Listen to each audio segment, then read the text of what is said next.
What's happening? Episode 170 of the Mr. Know-It-All podcast. All the way to 170, y'all. I am back.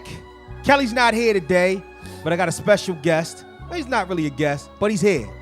It's Scott Vibe. So check it out. Want y'all to get with us. A lot of things are changing. A lot of things are evolving. We'll let you know about them. Episode 170 is on its I said way. No more goody two shoes, no more Mr. Nice Guy. Fuck you too, it's likewise. This is what they left me in when they ain't choose the right side. Red inside my sight lines, feeling this in my mind. Venomous synonyms, nigga, I become a python. Cause y'all really push me to the edge. Ain't no more rebuilding once it's fire on the bridge. Keep an eye out when trying to feed a dog who ain't been fed. Cause after you feed them, they might use the strength to bite your hand. It's crazy, I know. Thinking how could they do it? Play with negatives. Wait too long and they show improving that. No more goody two. Damn. No more What's going on, man? I don't even know why. Like, listen. Black on black today. Representing these niggas. I have to. It's my squad. I feel away. I've been feeling away. Last night made me feel more of a way. What? Yo. Murphy's Law. Anything that can go wrong will go wrong. Yep. So, A.J. Brown goes down last night, and my quarterback, my $250 million quarterback, pretzels his finger up. Did you see that shit? He threw the ball, and then what happened? Got caught in the ball helmet. Nah, or man, that something? shit hit his helmet and dislocated the mother. It was the middle one too. That joint. Dislocated and just dropped the knuckle down, so the knuckle was underneath the joint, and we lifted up. No. He gave everybody the finger to let him know, fuck y'all, I'm still. I think he's a cyborg though. I didn't see that nigga wince in pain at one time. Oh yeah. He's got it, something. He's a fucking android. I don't know what's going on with Jalen Hurts, but listen, if he's inhuman. You know what I'm saying? I can respect that. I'd be hot. I wouldn't feel nothing after losing 10 to what, 34? Nah, it was 24. 24? Don't do that. Don't do my that. fault. I was spicing it. My fault. Yeah, don't do My that. fault. We get our ass kicked that fucking bad. Y'all scored a touchdown and a field goal. Here's the funny thing about it. With the Cowboys blowing the fucking Commanders out the way that they did, it really didn't matter. We could have sat everybody. And then Marcus Mariota had the nerve to go in there and show his ass. God damn. He did throw a disgusting ass pick six. That was no, wasn't a pick six. It was just a pick. That was disgusting. That was dirty. The scripts, man. These NFL scripts, man. My man keep calling me up and whatnot. And we're not a sports podcast, but I continuously talk about sports. But I have to. My man just keep calling me up over and over again because he feels as if that because of the the 09 Ravens or whoever the fuck they was, they had the same type of situation. He feels like we're going to go to the Super Bowl against the Ravens and we're going to win. Said, nigga, we can't even beat a 5-win team in the end of the regular season with all our starters on the field. And you talk about going to the Super Bowl. We beat Tampa Bay, we lose in Dallas. That's how that works. Yeah, that shouldn't have. Yeah. That's pretty much the name of the game. But what's up, man? What's going on with you? You all right? Yeah, I mean, we'll do all that in the catch up and whatnot, but it's good to have you here, man. Yeah, I'm saying I'm back, man. I know you back, man. And we're gonna talk about. You gonna tell us where you been at, your Batman stories and shit. Yeah, you know what I'm course. saying, your Cape Crusader type shit. Of course. So we're gonna talk about that, man. And what I'm gonna do is I'm gonna play a Scott Vibe track. Scott Vibe's gonna send me an exclusive track so I can play right about here. I mean, you know. Welcome back to episode 170 of the Mr. Know-It-All podcast. And by the way, Happy New Year, you bitch ass niggas. Fuck them resolutions. You still fucking with the same nigga. He dumped in you. He's cheating with you with the side. Wow. He cheating with you. You know what I'm saying? He don't love. He cry when you catch him. That's crazy. He's still. I promise you. Now, are you snitching or are you dirty macking right now? I'm just speaking. Because it sounds like a little bit of both. I'm just speaking. I'm just saying. I'm tired of everybody with these New Year, new me's. It's New Year, same you. It's nothing different. It's nothing different going on with y'all. Let me get an intro, man. 170 of the Mr. Know-It-All podcast. I am Mr. Know-It-All. Yes, I'm back. I made it to 2024. As much as you didn't want to see me, and some of y'all hate seeing me, Oh, we chopping up the reels. We doing everything that you hate to see. All you onlookers that don't like the like, come on, man, like it. Like it and love it, man. You know, it's It's Mr. Know-It-All. And sitting to the left of me today. Oh, yeah. It's not Kelly Q. It's not Kelly Q. He's light-skinned. Light-skinned. Doesn't have breasts. So, you know what I'm saying? Totally different person and whatnot. Kelly Q was off today. I gave her some much-needed time off. Apparently, she still, you know, her New Year's hangover is still popping. So I'm going to let her go ahead and keep that up and whatnot. But my man, Scott Vibe, is in the building, man. What's up with you? I'm saying I'm here. The vibe is Scott, and Scott is the vibe. And he is him, I am him, and he is me. Have you been practicing this all day? I have not. This is all off the top, bro. This is all off the top. Oh, man. Well, we're here. Get with us on IG at Mr._Know-It-All_pod, the Facebook fan page, the Mr. Know-It-All Podcast fan page, Mr. Know-It-All Podcast on TikTok. And please, please, please, as always, send all of your fuckery, duckery, and all the schmuckery over to the Gmail account at mrknowitallpod@gmail.com. That's mrknowitallpod@gmail.com. Yeah, man. So, I guess... Wow. Oh, yeah. Shout out to the forever sponsor, Mood and Senses, for making my skin glow and making me smell as good as I smell on a regular basis, even hoodie down and whatnot. See the beard. I noticed y'all been noticing the beard, and I noticed you've been noticing me. I've been getting some weird ads lately and whatnot, too. Like people that add you and follow you and whatnot. Mm-hmm. Just like, the women that you've never, You be like, you don't know who like, that is. I didn't know you knew me. How you find me? Like Patrice from Poughkeepsie or some shit like that. You like, I don't think I know nobody in Poughkeepsie. I don't know. You know what I'm saying? I don't think I know her. But she's there. Shout out to you. And shout out to all the Patrices from Poughkeepsie. Poughkeepsie is that are following the Mr. Know-It-All podcast page and the Hive. You know what I'm saying? And shout out to my producer, K-Lo. Keith Burrows, my man. Star of the What Your Grind podcast. Make sure you check that out. All right, so now I'm done with the shout-outs. It is time to reach into the cabinet. Hold on. Can I add to that point earlier about, like, the unknown, like, followers? Sure. So, like, you ever get the Jones that just be, like, mad corno pages? Oh, absolutely. It'd be with like absolutely. 2 pictures. Yeah, it'd be 2 pictures. Always got the link ready. One is one titty and one is the other titty. You're like, hold up, man, I didn't even see your face, yo. Yo, nah, you know oh my God. It's and always then something. Plaguing the comment section. This should be about sports. It'd be like, oh, I want to play with some balls. Like, what? Bitch, you on a wrong post with this. Ooh, Jalen Hurts is my favorite. Somebody come put a ball in my basket. Yeah, like, yeah, get her out of here, man. Come on. Now, do you think those are bots? I think it's 50-50. I think it's because like some of the, or it might be AI, because the AI is getting so real and so human like because of the algorithms that they're probably putting in there, and it might be a human controlling it, or it might be just be the AI all by itself. Well, I think AIs are bots, but wait a minute. I think that AIs are bots, right? But there is somebody controlling all the bots, right?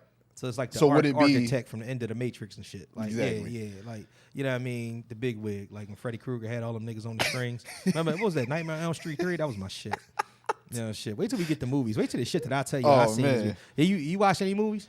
I'm just getting started on Equalizer 3 because Don't tell me. We're gonna get to that. We're gonna get to that because my daughter didn't want to watch it the other night, so I definitely want to chat with you about that one because I didn't see it, but I saw a couple other Jones that was popping and whatnot. And a TV show I just started watching because it finally finished the new season, which is The Boys.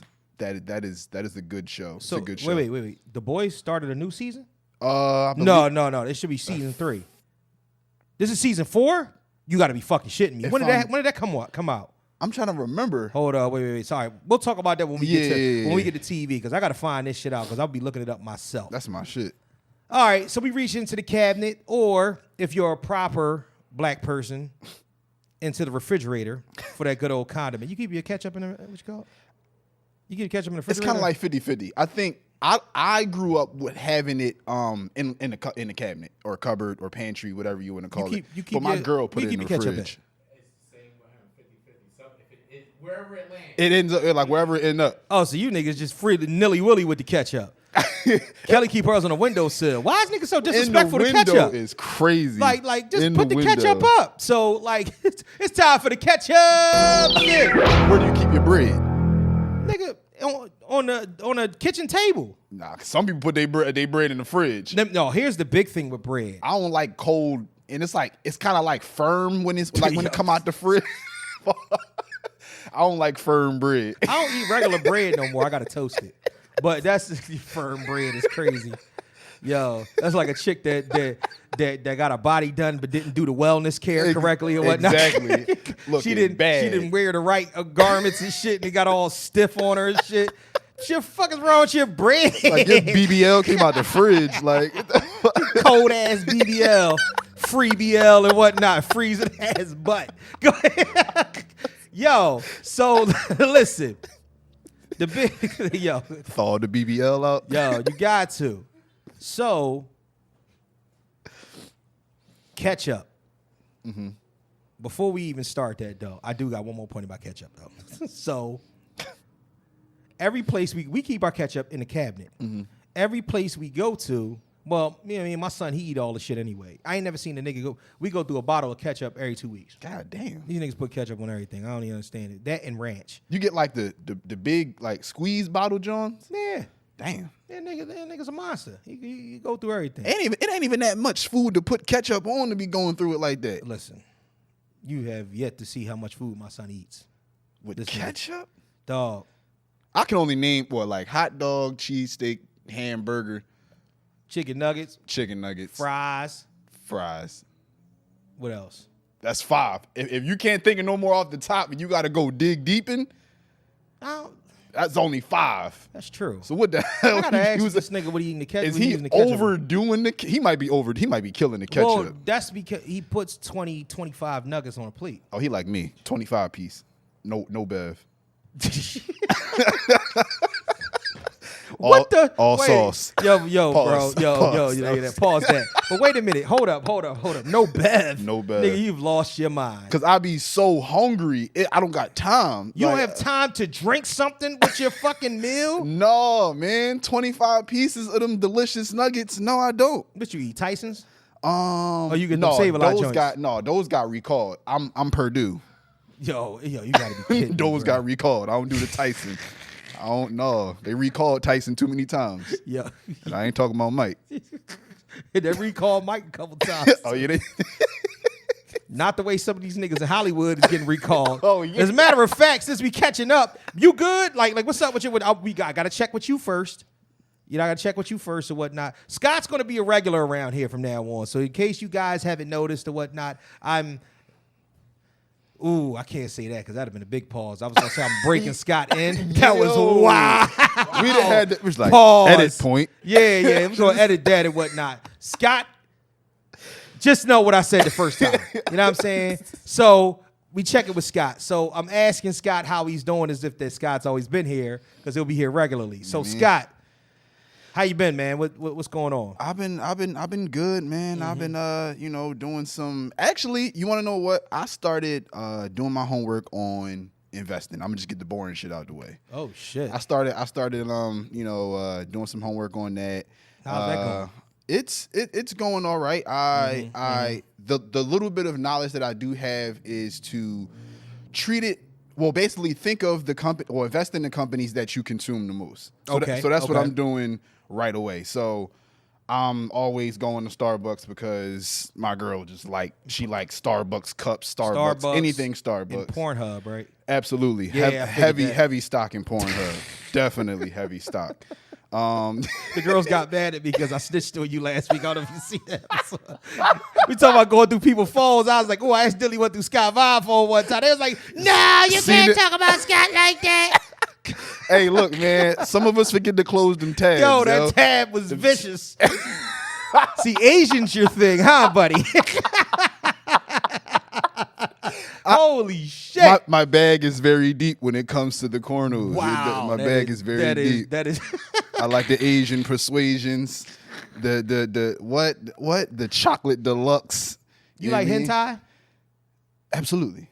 You're a hentai guy. Absolutely. We got you, young boy. Hentai. You know what I mean? I can't really get into. I don't even like superhero movies that are cartoons still. Now, see, I can't do like the overly like over the top hentai. It just got like the octopus dick. Yeah, yeah. I can't do the tentacles. Yeah, that's crazy. The octocock.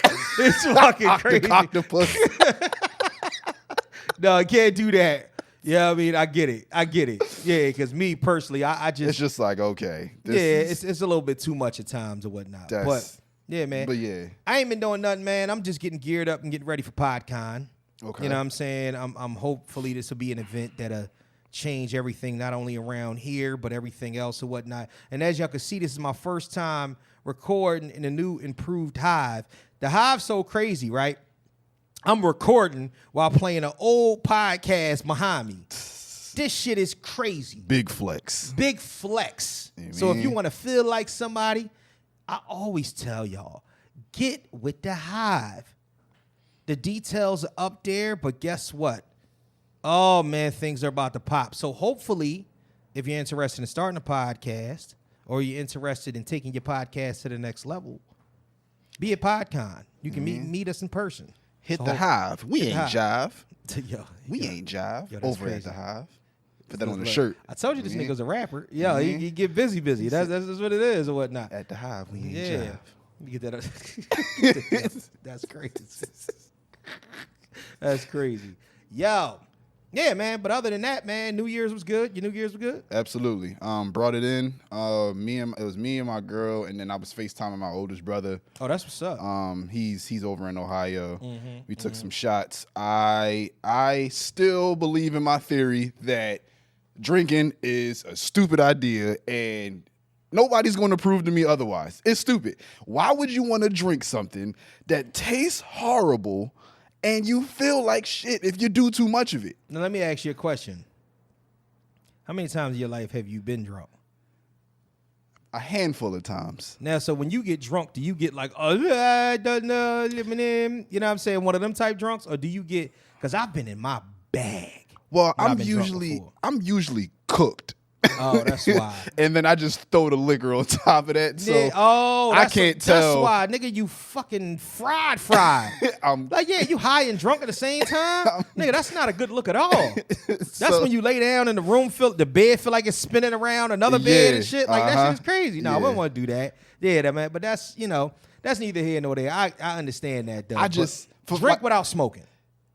I can't. I can't, like I gotta have the lettuce. I gotta have the lettuce. But all right, just if you know it's New Year's Eve, just don't smoke. Just don't smoke. Then drink. Would you tell Snoop Dogg not to smoke? But Snoop don't drink and smoke at the same fucking time. I'm pretty sure he does. He probably do. I'm pretty sure. I'm about to say he got his own wine. That's true. Yeah. Or that's how you could tell Snoop a drinker. He's not a drinker. No, because James Harden got a wine, and he definitely strip club party boy. I ain't even gonna. Yeah, exactly. You know this nigga drink. You can't smoke weed in a strip club. He definitely. That's not strip clubs he go to. This nigga different. That nigga being cheerleaders. What's up with that? Like they just handing out.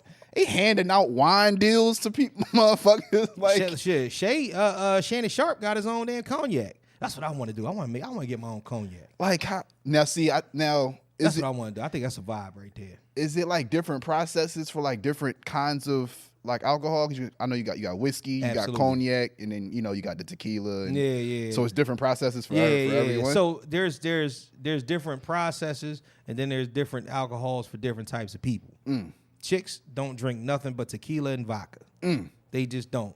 Then you got the chicks with hair on their chest that drink Henny, but that's different. You know what I'm saying? How do y'all drink that shit? Dog. That shit is horrible. Yo, Henny is the niggas shit. Be like, Henny, y'all ain't got nothing but the hen dog. The hen dog. Hey, nigga, you're not going to come on here and disrespect the Henny. Y'all is crazy. Yo, Henny is the shit, bro. Bro, that shit got my chest on fire, bro. Yes, that's the point. No. That's the point. And then you can get in your bag. I'm trying to tell you, man, it's one of them. Let me tell you the difference between weed and alcohol, right? We get everybody like this, young man. So I told the nigga like, I don't even really give a fuck. You don't really give a fuck because you feel like you're floating on a cushion of air. When you drink, it's great. When you drink, your inhibitions go away. I've seen the ugliest nigga in the room run at the baddest thing he ever seen walking. That I will. He was spitting in her face and everything, and she was not digging it. His breath smelled like trash truck juice and all that. He did not care. He didn't feel disrespected. So when your inhibitions is down, you can get with your shit. No, for sure. I've ran a few movies drunk, and I'm telling you, it's the shit. Running a movie drunk. Because what happens is that you also got plausible deniability. So you could be like, you know what, dog? I ain't, you know what I mean? I ain't even remember what happened and whatnot. You know, I remember. So I was in college, right? Quick story time, and then we can move on. So I had she was supposed to be like my mentor, right? And I ran at her one night. First time ever getting bombed. 4 shots of tequila. I was 18. I was fucked up. Dang. Rolling around on the floor, looking up skirts, all that. Long story short, allegedly, first of all. Allegedly. No, this shit really happened. So I was trying to save you. I was trying to save you. This shit really happened. You know what I'm saying? It's like folklore. It's like, yeah, everybody got their own folklore. You know what I'm saying? Yeah. The legend of Mr. Know-It-All. That is what you call it. So I was, rolling around. I had a nice sweater on too. It was dumb as hell. I don't understand. You know what I'm saying? But I look good. I had nice Guess jeans on and shit. Mind you, I'm old. Nigga, shut up. You remember that? Keep getting this nigga as a whippersnapper. Had the question mark on his nigga, jeans. no, hold up. No, nigga, it wasn't a question mark on the jeans. It was pen pocket. Keith, don't laugh, nigga. We all used to wear them. What are those jeans? Them and Jabos, nigga. Goddamn well those was the shit. Nah, yeah, all right, so I did hear about the Jabos. Yeah, nigga. I did. So I had, now mind you, fresh out of high school, but I had a real nice sweater on. I don't know why. The sweater was just a vibe. It was a good looking sweater. It was cold. And I was all the way up in Erie, PA, so it was cold. You know what I'm saying? I'm getting drunk, and I just found myself rolling around on the floor. You know what I'm saying? Looking up skirts and all types of crazy shit. I'm like, wow, this is stupid. But when I recovered the next day, my movie decided that it wanted a sequel. So it wasn't a hair of the dog. I woke up and I said, you know what? I don't want to drink again. But I want to do is follow up on the tracks that I made last night to see if they land. Because you know how even when you're drunk, you can feel rhythm. So that's the whole point. I felt the rhythm, and I made a call and said, listen, I want to apologize about my actions last evening. And my target, per se, was like, nigga, you ain't sorry. And that's when I knew I had her. Gotcha, bitch. You know what I'm saying? Got her. You know what I'm saying? Dog, I think we messed around for a good 3 months after that. That's you know nice. what I'm saying? Yeah. And it's all because I was in my drunk movie. Now, I've had some other times where it didn't go that well. Right. But I only like to, talk about the victories. A win is a win. Oh, yeah, for sure. LeBron, a win is a win. You know what I'm saying? Yeah, a win is a win. Yeah. So, speaking of win being a loss, we catching up and whatnot. So, let's just catch up on all the bullshit going on right now. Yeah. So, Cat Williams, I don't even know what else to say. That's all you got to say. I honestly think the big thing that I can't even say that. I don't even know what else to say around this. If you niggas is out here sucking dick to get on screen, hey, man. Podcast. I don't know what the fuck to tell you, you know what I'm saying? Because y'all doing the wrong thing. You're in the wrong bag. You're doing the wrong thing. But the joke stealing is what I was thinking about. Absolutely. If you were somewhere under a rock, and I'm pretty sure that everybody saw this, Cat Williams got on Club Shay Shay, which is Shannon Sharp's podcast, and basically was talking about the people that were previously on his podcast, a Steve Harvey, a Cedric the Entertainer, a Ricky Smiley, basically setting the record straight on some things that he felt like they was lying about. Like pretty much, and airing niggas out. And he spoke so fluently, don't you Absolutely. agree? Yeah. You want to know my favorite quote? He said, "You have an unnatural you have an unnatural allegiance with losers, and it's not like you."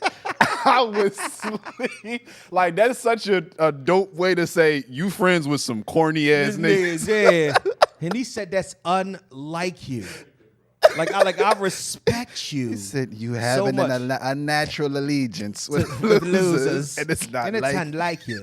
Yeah, I get. Listen, and Club, she will share the show. But hey, Cat, what you mean?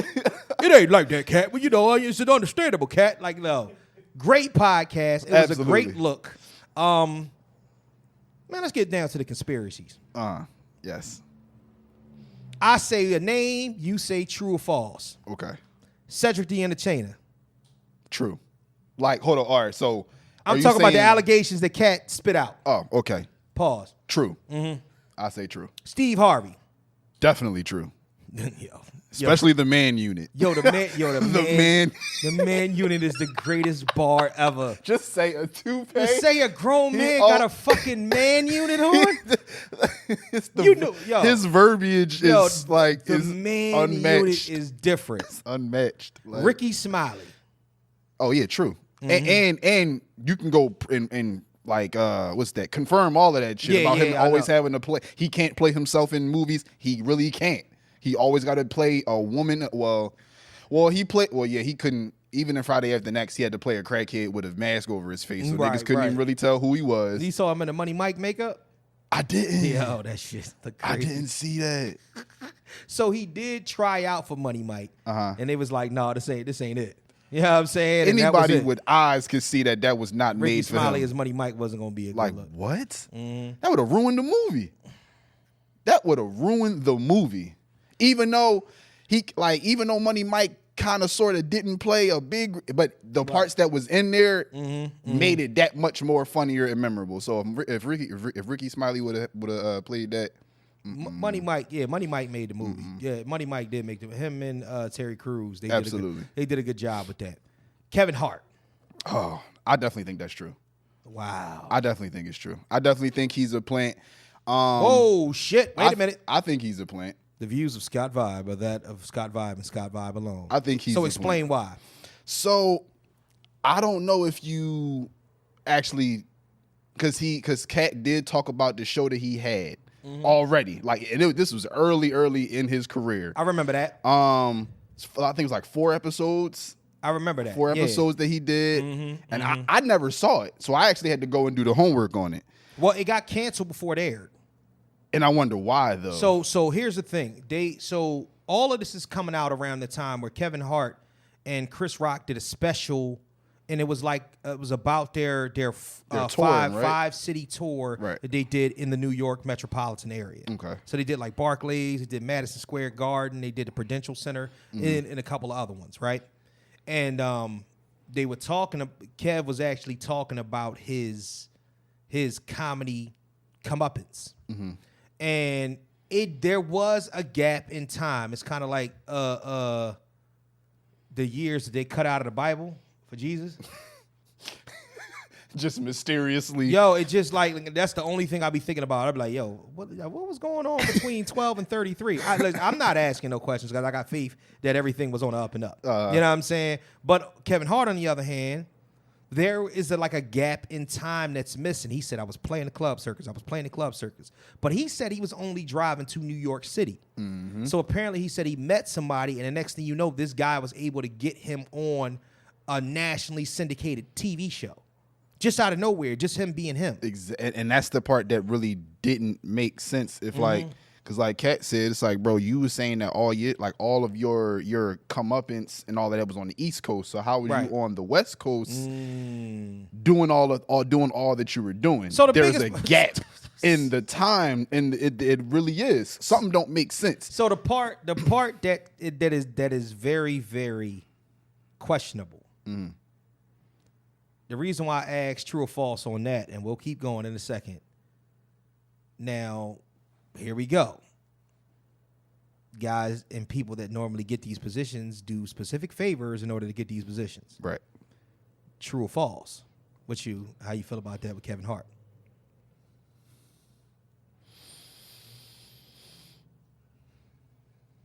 Because see, that's the thing. When you call him, when we say he a plant, we have to give the roots to it. Right. You like that, right? Yeah, Nigga, I used to that rap was a too, bar. nigga. Yeah, Yeah, that nigga, was I used to crazy. rap too. You know what I'm saying? Shit.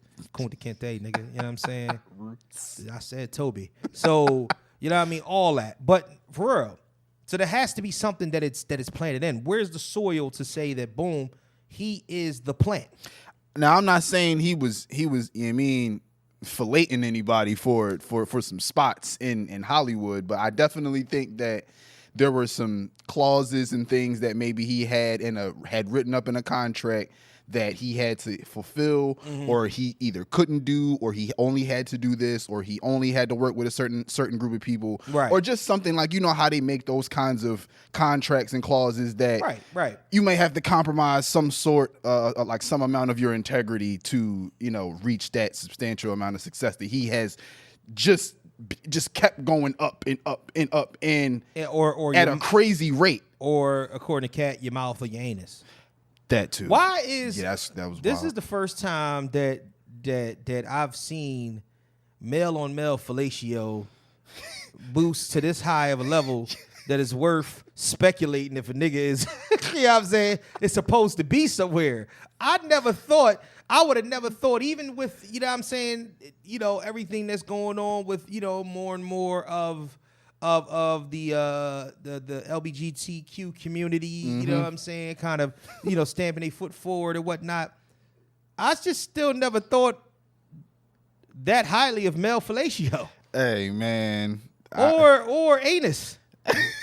You know what I'm saying? Like I don't understand why we're in a predicament into which that this is an entire podcast topic. You know what I'm saying? Like, this nigga was really, really stood on that, and he told him, he said he had one objective in Hollywood was to protect his virgin asshole. Like, bro. Like, niggas was gunning for the hole like that. Niggas was gunning for the hole. Who is these niggas? It's a bunch of ass hunters out here. A bunch of fucking booty bandits. Yeah, the booty bandits. I'm bandits. searching for man's butt. You know what I'm saying? These niggas is out here like that. And then why does it take Hollywood to be that way? Yo. Like what niggas just said, you know what? Like who is the squad of niggas to say, you know what the Holy Grail is? A man's ass. A man's ass. You know what I'm saying? And we gonna be the gatekeepers to give these niggas everything they want to if they let us to their ass. Nigga said, you want that $100 million, you gotta give up that hole. That's crazy. You wanted to give up that hole. That's crazy, yo. Give me that butt.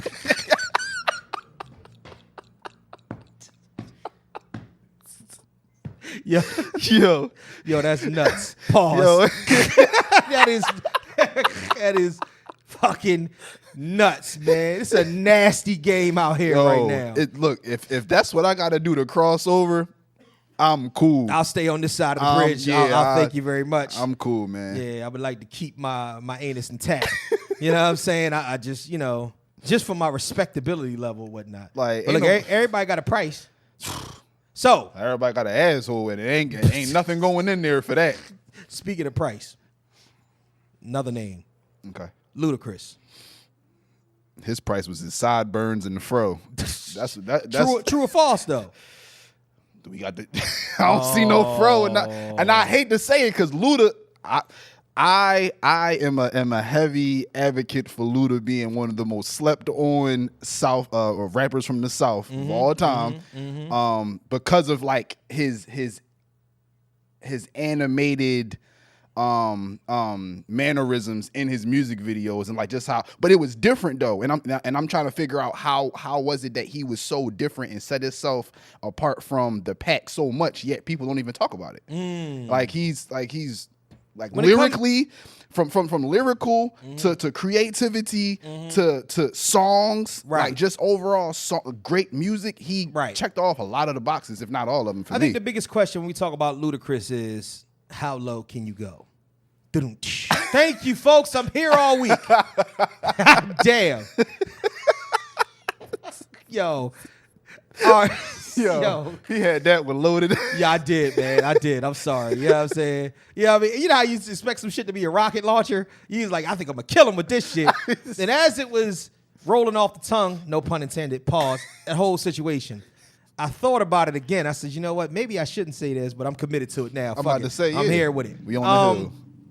Yeah, so the $200 million with that, you know what I'm saying? All the Fast movies, all that. Listen. Like, cause it's like, you can be mad at what Cat's saying, but it's a lot that he's saying that, like I said, you can go and like look at this information, whether it be pictures or information or old archives of videos. Right. Now, the thing that surprised me the most was the point he was making about Steve and Cedric and them just hating on Bernie. That's the part that kind of hurt me. Oh, it was my fellow young buck. These are things that you don't know. Now, that's the one thing that's unequivocally true. They hated on And the reason Bernie? why, no, really, because this was a thing years ago.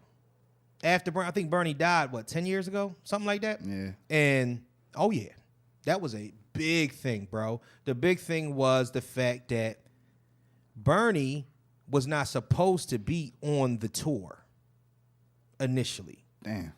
This is from D.L. Hughley's mouth. When he got on the tour, he was fucking killing it.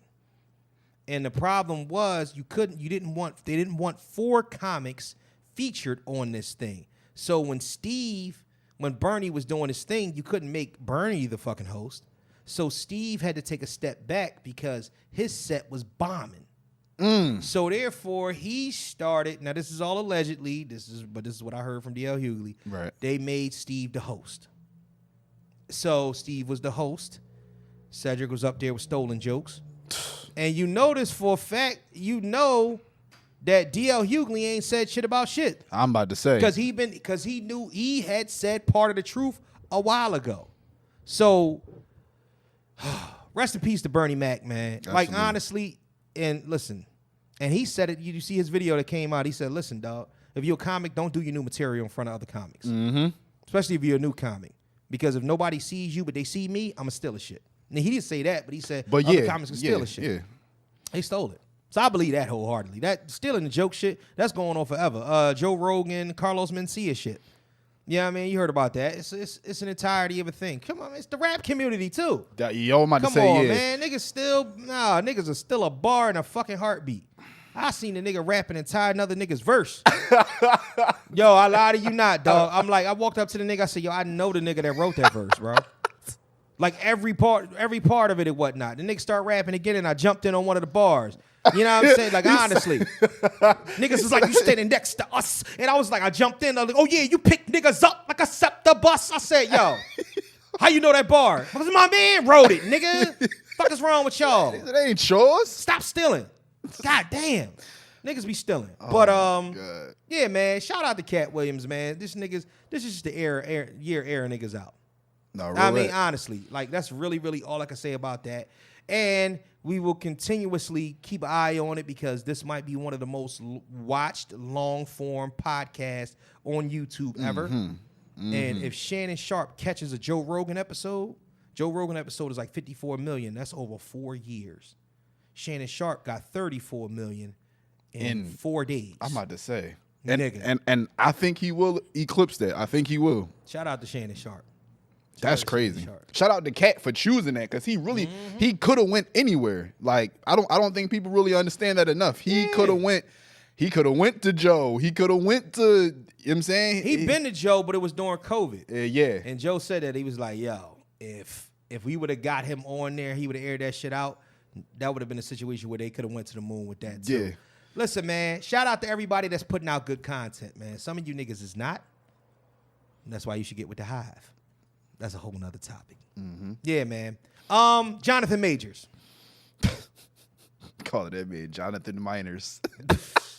They been calling that man Jonathan Miners. Jonathan majorly fucked things up for himself. Absolutely. Like, dog, honestly, so I still stand with him because it's bullshit. Like that whole case bullshit. Was bullshit, bro. Like it's bullshit. You got the whole surveillance camera of him running from this Caucasian woman. Like, yes. I'm like, how do y'all see this footage and still come into court and be like, no, nigga, you was the one that was guilty. Yeah, like, did it Snow Bunny?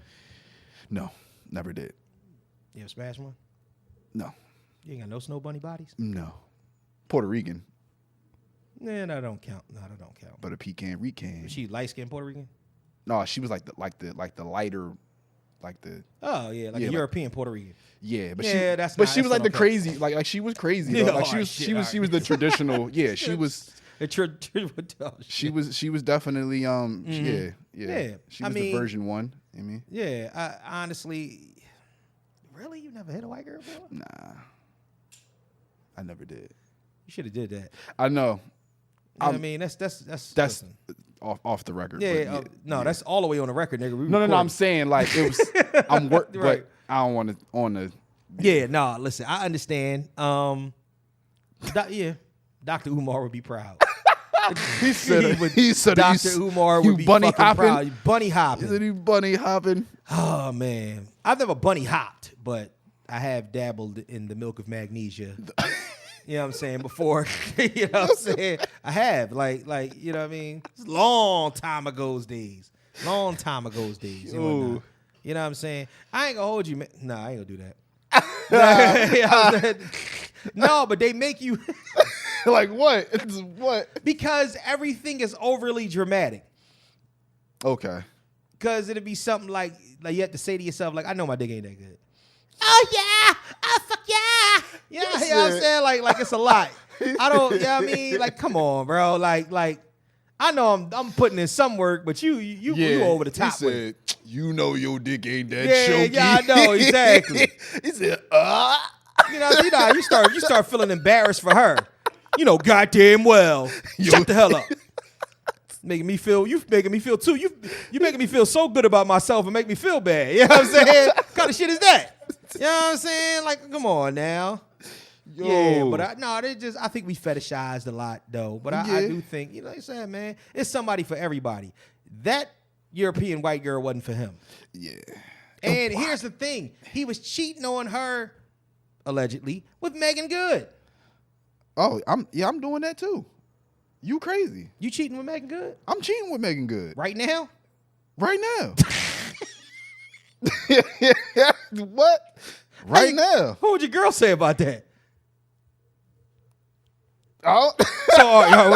Wait. Time out. Listen, if she don't understand that you got to cheat with Megan Good, when Megan Good is at what? Why wouldn't you? So if your girl had a pass and she said Jonathan Majors is up here, let's just say Jonathan Majors is at speed, because Jonathan Majors, let's get it straight, man. Like, honestly, Jonathan Majors got like a. He got like an original look. Yeah, I'm about to say. You know what I'm saying? He built like the he built like the prototype slave looks. Like, you know what I'm saying? Like the I wasn't gonna say prototype. That. I don't. You know what I'm saying? But he like the nigga that won. You know what I'm saying? I got a $6,000 nigga over here for you. Prime. You know what I'm saying? You know what I'm saying? He's the prime. He's the lean. 240 pounds of muscle mass. Yeah, like the nigga look like. I heard Mr. Candy over Candyland got a nigga never been touched, never touched him. Every time he fight a nigga, hit him with 2 shots and it's over. Only scars this nigga got is on his knuckles. It's the nigga. Yo. You know what I'm saying? Oh nigga. God. They call him nigga man. Like it just like nigga man. Yo, I might have to cut that part out. Yo. But, because he's not traditional looking and whatnot. He ain't got no facial hair and whatnot. His whole head is like a box. Like, if you shaved the head off, it would look different. That nigga look like a Wii character. But at the end of the day, you know what I'm saying? Definitely. Yo, he look like a Nintendo Wii character. The Wii box cut. Right. Yo, but the women now God. that he's successful, they all like, oh my God, Jonathan Majors, he's the greatest ever. So, essentially, there's no hate. There ain't no hate in my blood. I'm not hating on Jonathan Majors. I'm just saying, but that's the type that everybody is floating with now. Yeah. But he's real quirky too. You know what I'm saying? You can tell, like, you know what I mean? You know how when you see somebody, you could tell their life could have went right or left? Yeah. Like I could be the best nigga in the world, but if I didn't not cross that street, you know what I'm saying? After I seen that homicide and whatnot, I would have been Jeffrey Dahmer and shit. Like I don't honestly, that nigga, he do a lot of twitching. You know what I'm saying? But shout out to Jonathan Majors. Absolutely. It's just that you got he do it like you ever see the nigga? He do a lot of like this. Like his cry was even crazy. I never seen Like, a nigga was wipe crying their over- eye sideways like this. The nigga Yeah. said, "I'm just sitting here with you." Yeah, exactly. The magnitude. And whenever of the you look at your situation. own tears, He said, "Is this?" I'm judging any nigga that cry and look at his tears. How dare you make me cry my own tears? You know what I'm saying? Like, what the fuck is happening?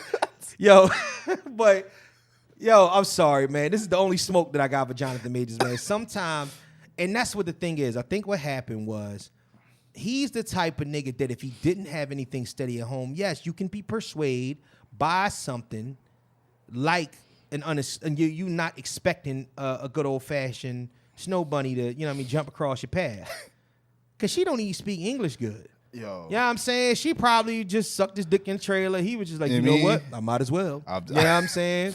I'm I'm on my way up. Maybe I could turn her into Coretta Scott King. Newsflash, nigga. You can't. You can't, man. You can't. It don't work that way. Because anytime you do something that they disapprove, it's always going to be their word over yours. Absolutely. That's just elementary. Does he ever work? And well, he works, but does he do anything outside of low budget Netflix or Tubi?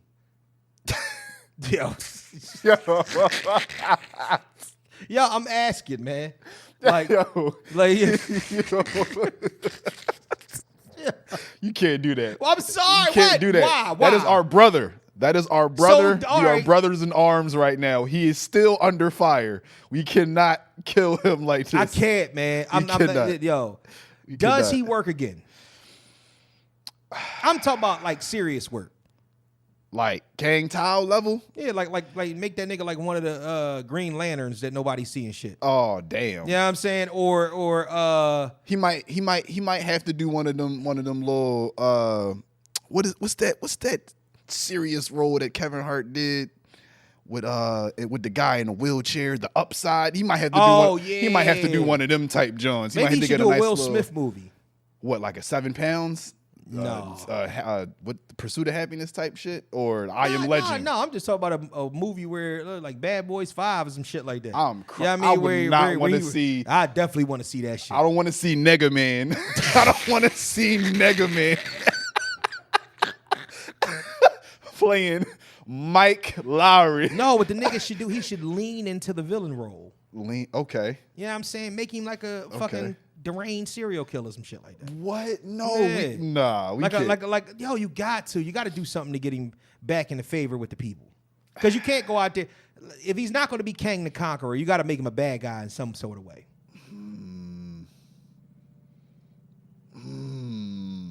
Yeah, you know what I'm saying? Make a little Tubi movie called The White Girl Strangler. I'm sorry. I'm the white girl strangler. Yo. I'm crying. I'm letting y'all know, man. I'm turning up just a tad bit in 2024. I apologize if you're offended. Well, it is what it is. I still stand. We stand. We stand with Majors. with Mr. Majors. We do. Nigga, Stop fucking with them white women though. You got to, bro. You fucking got to with the stop, world. bro. You got to like honestly. Here's the thing. If you break up with Megan Good, then you need to get with the chick from Black Panther. Nah, I'm keeping Megan. Who? What's her name? I'm gonna be real with you. Ain't nobody from that cast over Megan Good. I'm sorry. I'm Ain't just nobody saying that he over got to there. get blacker. Oh, you mean You know what I'm like saying? I'm talking about like by the end of it, nigga, if Don't you go can't mocha. if you can't marry none of these women, I should see you in a picture next to a piece of coal. You know what I'm saying? At the end of the shit. Stay black, brother. Stay black. There should be no white women in your future. I'm folded Megan Good like a lawn chair. See that? If I'm Jonathan Majors. we still talking about your infatuation with Megan I'm Good. just sorry. I tell you, your girl gonna hear this. That's cool. Hey, look, yo, she be falling in over motherfucking Jason Momoa. Every scene with his shirt off in Aquaman. Oh my god. Oh wow. Oh, so she's into Like he's just she's into the Polynesians. Yeah, yeah, you know what I'm saying? Yeah, you mean? Yeah, well, I guess. Listen, Megan Good is your number one. No, she's not my number one, but I'm saying in Who's the your number context, right? I'm gonna be this gonna be way left field. Mm-hmm. But right now, Cardi B. I know. This nigga definitely 25. I know. listen. Did you remember Cardi's original teeth, right? I'm talking about I'm talking about this Cardi. I ain't talking about. Oh, you don't mean the first Cardi? No. That was the freak. I don't like the prototype Cardi. I like the what's that word? The refinished, the refurbished the remix. I like the remix. Refurbished Cardi B. Yeah. I like that one. Everything looks nice, you mean? I like the attitude a little bit. I like the smokiness. So you like the chicks that can't feel a butt no more. That's what it is. Everything lifted. You know what I'm saying? Body just numb as shit. Is it shaking or not? I'm sorry. I just seen too many. It's like too many videos of her gyrating them buns. It just looked crazy. I'm sorry. That's you heard her talk before, right? Absolutely. All right. She got better. You don't mind none of that though? I don't. Cause see, like, you don't see what you she can't was mad have at Offset. You can't have two of this. You can't have two smart people in a relationship. Wow. You can't have two smart people in a relationship. Somebody got to be the inferior one. Somebody got to be. Wait a minute. So if Cardi is the inferior one compared to Offset, then somebody's in trouble. Oh yeah. You know what I'm saying? Well, no. She's the superior one. And that's kind of what I said. I was saying Offset is inferior. Yo, that's nuts. Yeah. That is crazy, man. Shout out to all of them though, man. Yeah, I remember one time when I told I had a crush on Kimberly Caldwell. Who the remember fuck Kimberly is that? Caldwell? Sound like she do Texas. Keith, remember Kimberly Caldwell from American Idol? Oh, dog. So Kimberly Caldwell, she do have like a big hug a bunch face. You know what I'm saying? Hug a bunch. But she was light skinned, and she was on the same season as Sarah Stokes from the band. Remember Making the Band? Not Sarah Stokes. Who the fuck is? Why the hell did I combine them two together? Stokes. I just had an aneurysm. Hold up, something what happened. The hell? Yeah, I just combined two shows. Don't worry about it. I will try to redeem myself though. Yeah. My very first woman crush was Christina Milian. Yes. Oh, I see you got a type. Then it's not just the mocha type. It's not the mocha skin. Yeah, you got it's a type. not. It's just she was looking voluptuous. You know, back in that. What about Meg? Oh, Megan Thee Stallion. She too messy for me. She's too messy. Now see that that's why, because I was stuck between her and Cardi, but I'm like, Cardi just ghetto. That's all, and I can deal with that because I'm used to ghetto. But I can't do like messy and ghetto and ass crazy though. How ghetto you like them? Like sell me your stamps ghetto or hell no, that's the trenches. That's the trenches. Or eat feet ghetto. No, not that. All right, well then, I don't think I'm ghetto then. If I don't like that. You don't like, damn, like, yeah, it's got to be an image. All right, what about Bartram Village ghetto? Yeah, that's... All right, maybe I just like them loudmouth and just like in your face. I like that. I don't know what it is, but I just like it. Oh, you like the loud mouth in your face. Loud mouth in your face, and I like that because one that'll cuss you out if she sees you staring at her ass. Yeah, a little. It's kind of like. Yes. So you asked for disaster, good brother. It's not. I don't know what it is, but I'm compelled to it. I don't know. I don't know. I like it's kind of like a tug and pull kind of. Oh, you toxic as shit. Nigga, what are you talking about? We just talked about a man that's on trial for throwing a bitch in the van. Yo. Like, honestly. I don't know. Chill, don't come for me, man. I just like it. I like it. Now, all right, so... Are we talking like a smack in the face type shit? No, not that. I'm just asking and whatnot. Domestic violence. You know what I'm saying? Like which one? Like, so you like in between? Yeah, it's like you bougie but ghetto, like ghetto bougie, like. So you like to see? I could tell he a young boy because after a while, when you get my age, young fella, what's gonna happen is I'm telling you now. You can get tired of all that shit. No, Bitch, you got one more chance to yell at one more time to yell at me. I got a fucking headache. I just got off and you are pissing me off. All this extra, you know what I mean? Me trying to tame the beast. No, be quiet. Tame the beast. You know what I'm saying? I'm not trying to do none of that. But that's what you like. That's that, you know what I mean? That young spry in you, whatnot. Wait till you about 30. Damn, I'm 20. I'll be 27 this year. I know a nigga said wait till you about 30. You got about 3 years left of that bullshit in your system. You gonna get it out. You gonna get it out of there. I'm trying to tell you. But I also, you wanna know what is my other preference? I also like, but it's not as frequent as the other one.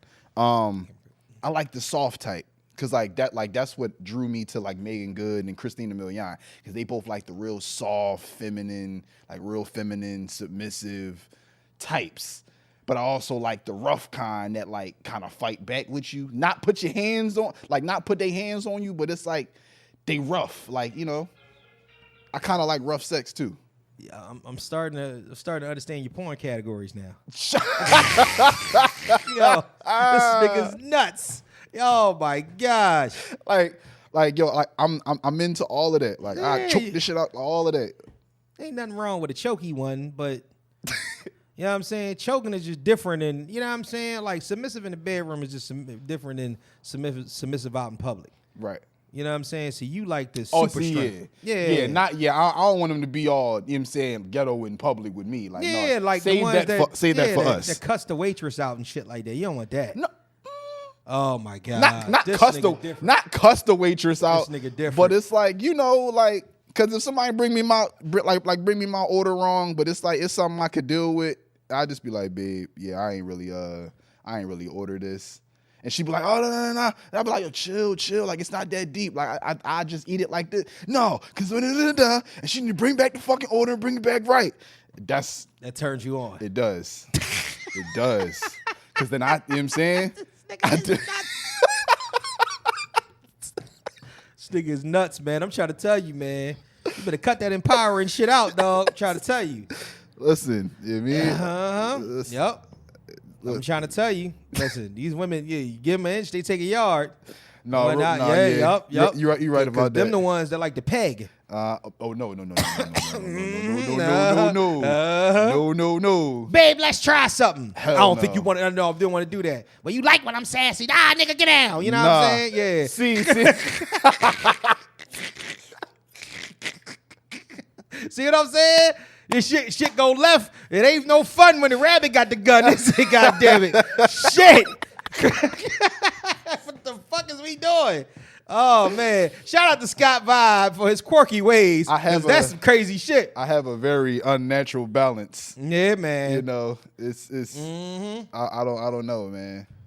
So we going out to PodCon, right? Okay. Me and a good brother, we gonna be attending, and definitely a business trip or whatnot. But I'm very, very interested in seeing just kind of the upstarts and the thought processes of people, because the hardest thing in the world to do is to find people that are looking to podcast on this level. Mm-hmm. You know what I'm saying? I love what we doing here or whatnot, because now this shit is an entire production. This is what I've dreamed about. And there are people that are kind of like in that in-between phase. They're like, you know what I'm saying? Like, yeah, you know, niggas podcasting from the bathroom and shit. People doing fake pods. You know what I'm saying? You know how it is. It's like a green screen. Soft pod. Yeah, like a soft pod.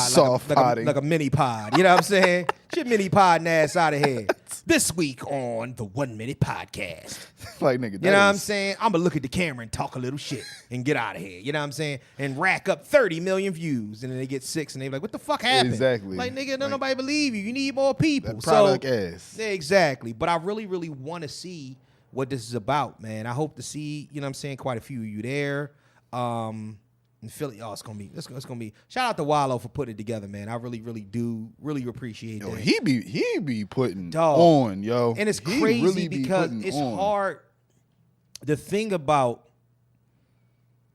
affiliations and people, especially Philly, you don't really know where the genuine side of things comes into play. Because we live in a city where, dog, you give them, just a drop of hate. It just seems like it reverberates all over the place. I love to see the people that are not haters that are in power. So when you get a little bit of power, you can bring light to a situation. You know what I'm saying? And even though you're probably gonna be in a space where it's gonna be people hating, the work ethic of a thing you can't deny. And that's what I love. I love to see things like that. I love to see, you know what I'm saying, just people on a winning team that are willing to kind of share little secrets of success, little formulas, and and teach people. So Right. yeah, shout out to them for that, man. I'm gonna insert some claps right here. Pause. You know what I'm saying? Yeah, I mean, do all that. Yeah, you know what I mean, and all that right there. So let's talk movies before we get into a topic, so we can get the hell out of here. Okay. What did you see this week? Like I said, I saw a little bit of The Equalizer 3. You saw a little bit of it. You cut it off. A little bit. Well, I was watching it before I had made my way over here. No, because I think it came on they just put it on on Amazon. No, Netflix. Netflix, yeah. They just put it on Netflix. Mm-hmm. Now going into it, like some of my folks at my job was telling me they ain't really like it because he said it was like it was a lot more talking tthan this one. But I'm like, that's because Denzel can't move like he used to. I saw the first 10 minutes, nigga was putting hands and feet on niggas from the get go. I'm like, what the fuck is he talking about? They need to stop. Like, I'm glad. Yeah, listen, Denzel, love you to death. I think now is the time that we just go with the dramas, because the action shit be. You know, when you see shit and they gotta speed the camera up and whatnot. Yeah. Kind of like Keanu. I love Keanu or whatnot, but I'm glad that was the last John Wick. Bro, that nigga killed everybody. He killed me. Bro. That nigga reached through the screen and shot everybody that he could. He killed this nigga's body count in this movie. I think was 177 people. With a pistol. What a nigga had one gun. Bro. Never ran out of bullets. And when it did, he just hit you with it. Yo. You know what I'm saying? I'm going to hit you with the gun, and I'm going to pick the other nigga gun up. This nigga shot everybody. The step scene at the end. Oh, my. I was just about to say, nigga. Bro, how redundant can you get? This nigga, and then the nigga killed everybody on the way up, and then they found 27 new niggas to kick him down the steps. His ass and down. then he going to kill them niggas coming back up the steps. I said, God damn. Bro. Yeah, that shit was crazy. You watch any shows? Yeah. I watched, like I said, I was talking about the Boys. Mm-hmm. Now the reason why I like the Boys, is the shit. It's on Prime Video for people who don't know what the Boys are. It is basically what I like to classify it as is a dark satirical twist on. Oh, look at the big ass word. Are the superheroes that we know and love today. Which is like Homelander is supposed to be like the maniacal Superman. Mm-hmm. And you got Maeve, who's like Wonder Woman. And then you have who the fuck? Starlight. Now I couldn't find a counterpart for Starlight. It's like Jubilee. Yeah. Yeah, kind of like Jubilee from X-Men. Yeah. A-Train, that's Flash. That's definitely Flash or Quicksilver. Yeah. Yeah, I mean whatever one you call it. Yeah. Who else? But the Deep. It's like it's like the Deep was crazy. Hey, hold up. And man. he bro. Keith, you ever watched the show for? All right, so look, the Deep is called The Boys. You got to check it out, man. It's a good show. So it's like all the superheroes, and it's like knockoff of the superheroes, right? But they all like got real world dark situations. Yeah. Like in the first scene and whatnot, the dude's girl, he was holding his girl hand, and the dude that's playing the Flash was on drugs. And the nigga was running real he ran through her, and he was only holding her hands left. She exploded. Bro, the that whole shit thing. was crazy. There was another nigga that shrank down like Ant-Man, and he was gay. And he crawled up a dude's shaft, and then he sneezed and got big, and it blew the nigga up. You gotta watch it, dog. It's some crazy shit, right? But the big thing is, the Deep. There's a character called the Deep, so he's like Aquaman. But there's a double entendre with the Deep. Apparently, he has a huge dick. You know what I'm saying? So they call a nigga the Deep, right? Yo.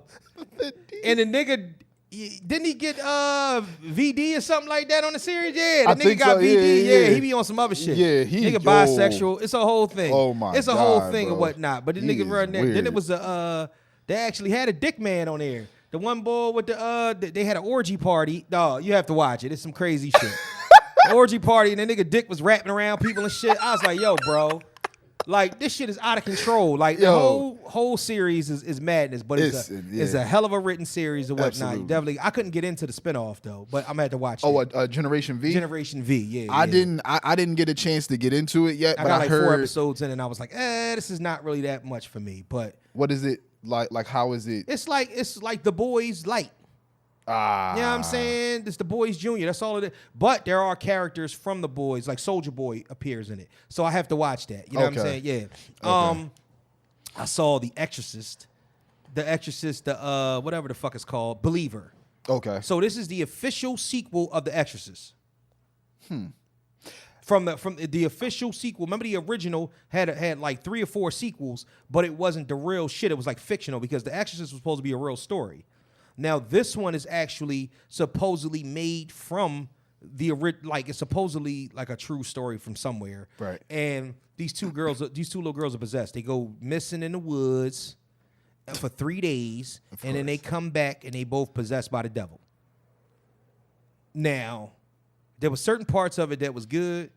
I just didn't like the fact that all the religions formed like Voltron in order to get the motherfuckers out. Jesus. It was a whole thing. Like, dog, I liked it because the main character was black. Shout out to the black possessed people. I don't, you know what I'm saying? The black possessed people. people. Yeah, we call them crackheads. They right down there on It's a lot of whites down there too. Down there on K&A. They over there. You know what I'm saying? They be on that shit. What they call that Kensington Beach. Kensington Beach, man. They be laid up. K&A resort and shit. You know what I'm saying? No, that's not funny. But yeah, so you know what I mean, I saw that. I watched what was the other shit? Oh man, I watched something else too. The Meg? Did you see the Meg? I did see the Meg too. The Meg too? I saw the Meg Great too. movie. That shit was ass. It was, but it was good. It was good. It was ass, but it was That shit good. was like Sharknado 7. You know what I'm saying? These niggas, it was a 2-hour movie, and these niggas went from being dead. First and foremost, you can't travel 5 miles into the ocean without doing decompression. That was bullshit. This nigga, the Megs followed these niggas after an explosion they did deep down in the ocean, and these niggas popped up on the beach and started shooting niggas. Y'all like, yo, this is bullshit. Like, honestly, if you know anything about the pressurization of the ocean, you know what I'm saying? You know for a fact that ain't real life. Yeah. But I'm going to let that ride. You know what I'm saying? I did see that. It was another movie I saw it, and I don't even remember it whatnot. I saw this movie. There's another movie I saw. It's called The Old. And M. Night Shyamalan. It was about it was like this group of people that was like stranded on an island. Yeah. And like every time every time they touch the water or something like that, they age exponentially faster. Yeah. And it was like it's crazy because like I think it was like every day you age like 10 or 15 years or some shit. Oh, that shit sound like Interstellar. Like that shit. No, I'm sorry. Did you ever see Interstellar? That shit I did. Yeah. I did. Yeah, that's the shit. Oh yeah. I also saw last year's Oscar winner, Everything, Everywhere, All at Once. You talking about a crazy ass movie with a crazy ass message. And I could see why it won, but it was the weirdest fucking shit you will ever see.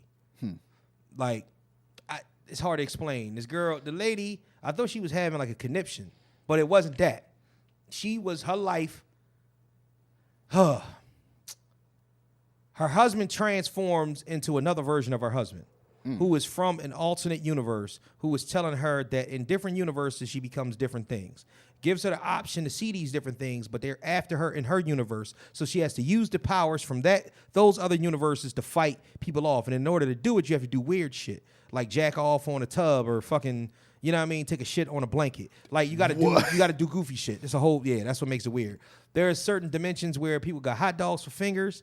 There's certain like everything that I'm saying to you is like the tame version of the real shit. There's a certain version where she's a movie star. There's a certain version where she's married. There's a certain version where she's a fucking cartoon. There's a certain version where she's a rock. There's a whole thing like she's actually a rock, a fucking rock. You know what I'm saying? Dog, you gotta watch it. It's a whole thing. But anyway, it is what it is. What is that on?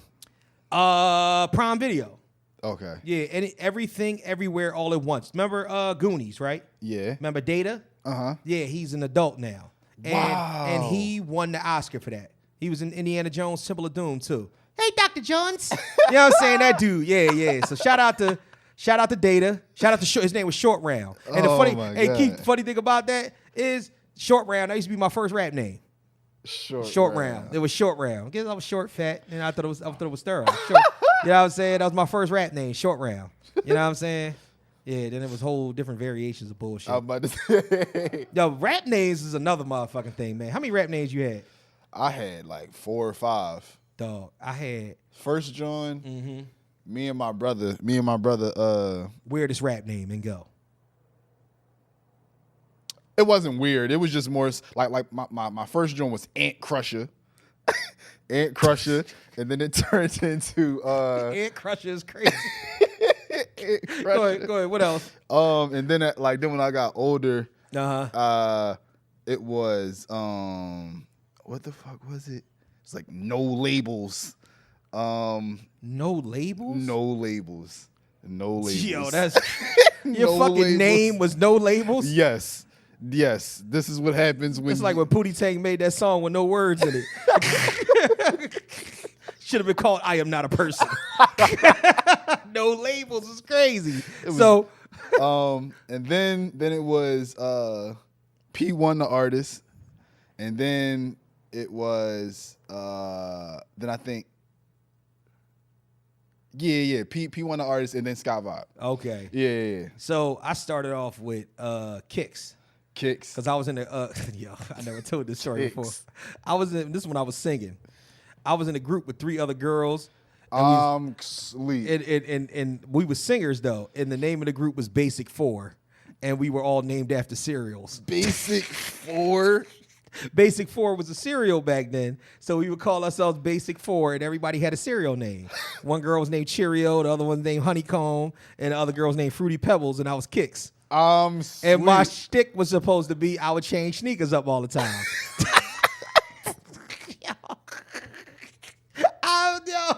I don't know, but it was thorough at the time. You know what I'm saying? I was the only guy in the group, and I was Kicks. The darndest things. And then I went by, my name is Keith Anthony, so I just slashed the Keith. Nigga sound like the Keith, my middle name's Anthony, so I slashed the Tony out of it, and it was just Kent. All right, now that is crazy. That might be the craziest one yet. Yo, Kent was crazy. Kent. So it was Kent, and then it was Short Round. When I started rapping, it was Short Round, and then Short Round was kind of a go though. I'm about to say that was all right. Well, because it's like an old style gun or something like that. It's like a 77 caliber, some shit like that. You know what I mean? And they used to call it a Short Round or whatnot. I don't know why, because it shot fast or whatever. But Short Round was the name. And then it was after Short Round, it was who the fuck was after Short Round? Yeah, no, Short Round, and it was Haku. Yeah, stay Haku, and Michael Voorhees, and all the variations around that shit. So shout out to me. And now it's Mr. Know-It-All. The evolution. You know what I'm saying? The evolution of the weird ass rap names. Yeah, man. So yeah, that's as far as it goes to entertainment. I'm gonna read a couple of these topics, and then we can get the fuck out of here. This question right here, it's a very good question. I'm just gonna read it. Why do you believe that successful people deal with so much envy? Why do they deal with so much envy? Yeah. I mean, it's basically because, well, like first and foremost, it's because they're somewhere that other people either wish that they were, or motherfuckers just hate seeing somebody have what they don't have. People, like, I believe a lot of the hate and the negativity that we see from people comes from people just. It's from envy. It's from people wanting what you have. You ever dealt with an envious person before? Yeah, I have actually. How'd that work out? Had to stop being friends with them. Honestly, it was. You know when you tell somebody some news, and that if it's somebody that really fuck with you, then the conversation keeps going, and like y'all just delve into whatever topics that y'all delve into, but then you got that one person where you tell the news to, and then it just gets quiet. It's like, oh yeah, congratulations, that's good, and it's like, right. Conversation kind of short. Or it's like it's not, and it's like I don't say that to mean like we got to just dick eat off of my success, but it's like you kind of feel, or at least I'm just that kind of person that I can feel energy, I can sense energy, so I can sense when somebody is being genuine about them being happy for the success, and I can sense when somebody is forcing themselves to kind of like. Anybody ever told you they envy you? No. Or was jealous of you? No. That's crazy. Well, yeah, we live in Philly, so that's that ain't. Exactly. Niggas actually have tried to kill people because they hate them that much, envy them that much. That shit is crazy. I think that people are people that are successful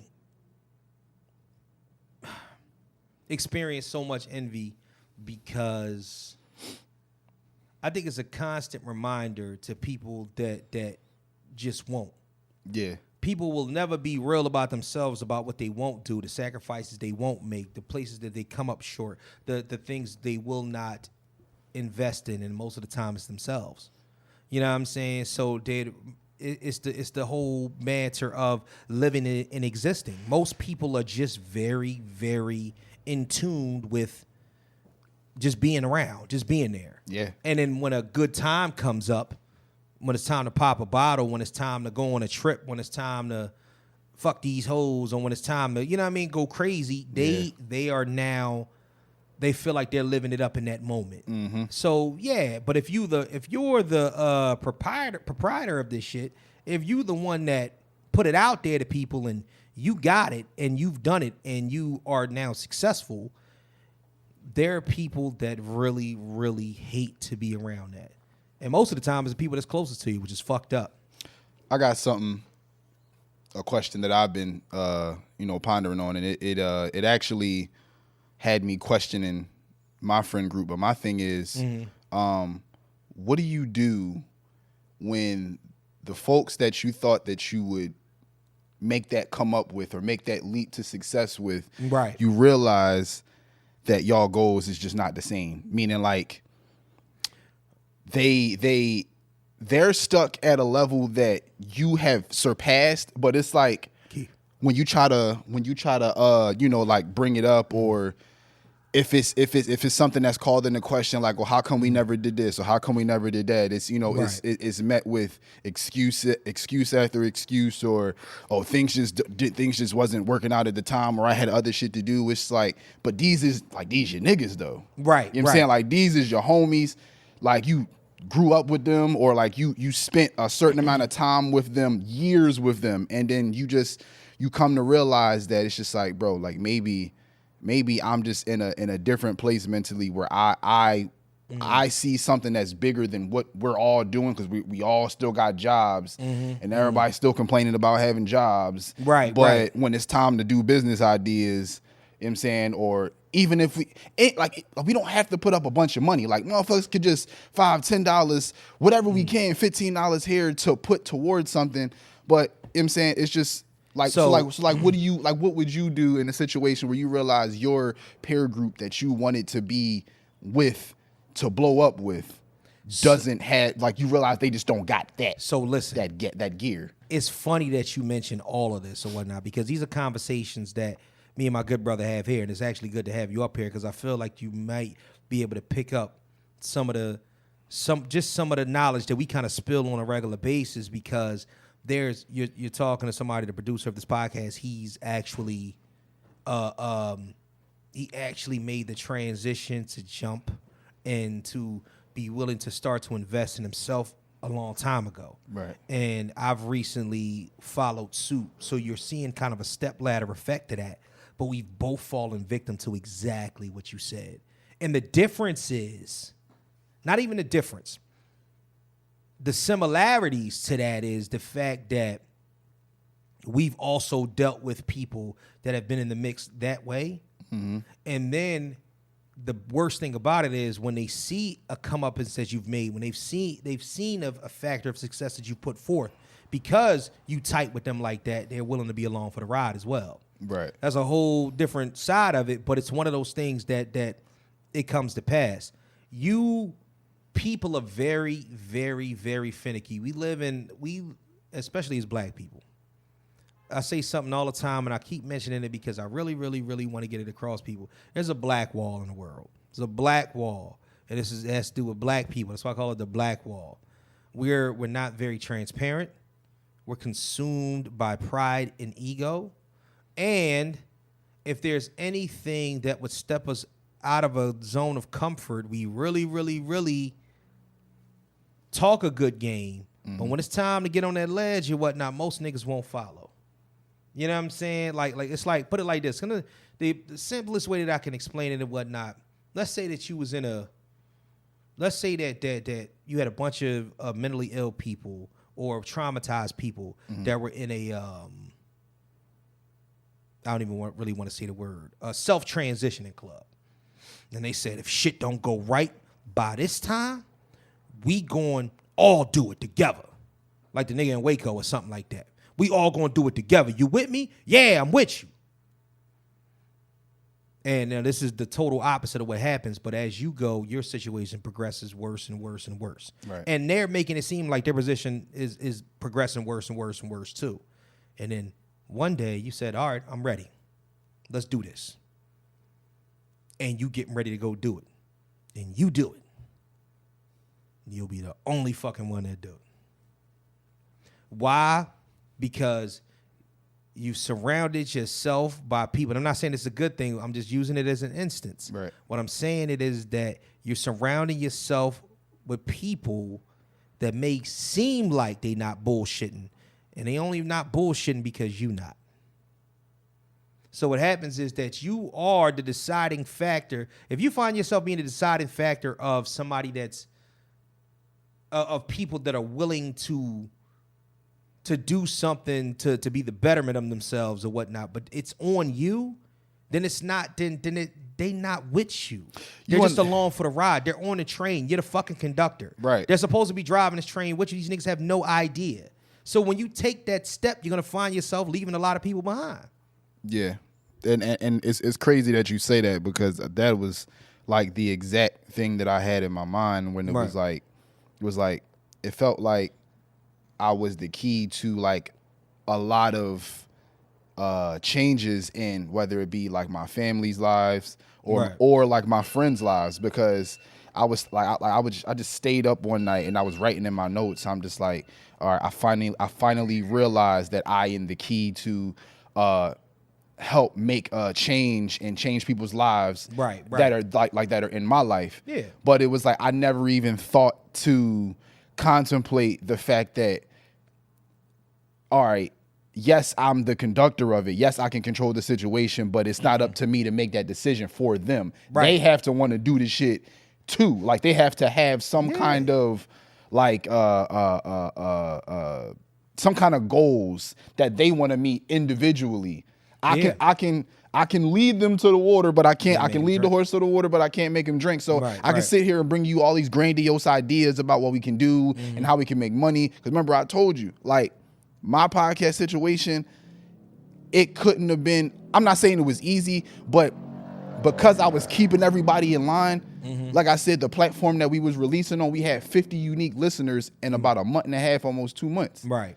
And that unlocked the sponsorship program, which means they because I was reading up on it, was like all we had to do was just do some shit like, hey, we got this new product called Flirbity Flurb, and you can go do da. That's all we had to do. And if we got enough viewers after that, of course we would get paid money. Of course we would have ad money and shit like that. And I was explaining it to them. I was giving numbers. I was giving analytics. I was doing everything to keep them interested or to keep them from like keep them believing in what I thought would be the golden child to take us to the next level, because these is my niggas. Like I'm like, we sit here, we bullshit, we talk, we do all of this shit for free, we dick around for free.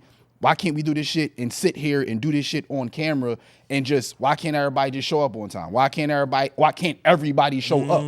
Like, why can't it's just, I'm not even asking y'all to do nothing crazy. Y'all niggas show up for Whitey, but y'all can't show up for y'all mans. Like, but me and Keith actually had this conversation before you got here. You know what I'm saying? And what it lends itself to is that because your story sounds very, very similar to the things that we were talking about. I told him an entire story of about when I started this podcast and what I was looking to do it with and who I was looking to do it with. Right. And it's not that we not friends no more. It's just the fact that the direction that I was going with this situation lended itself more to, hey, listen, let's just start. Right. But niggas be scared to start. So my thing is that you just have to take it to the old saying, man, everybody can't go. Everybody can't go. Everybody would like to go. Mm-hmm.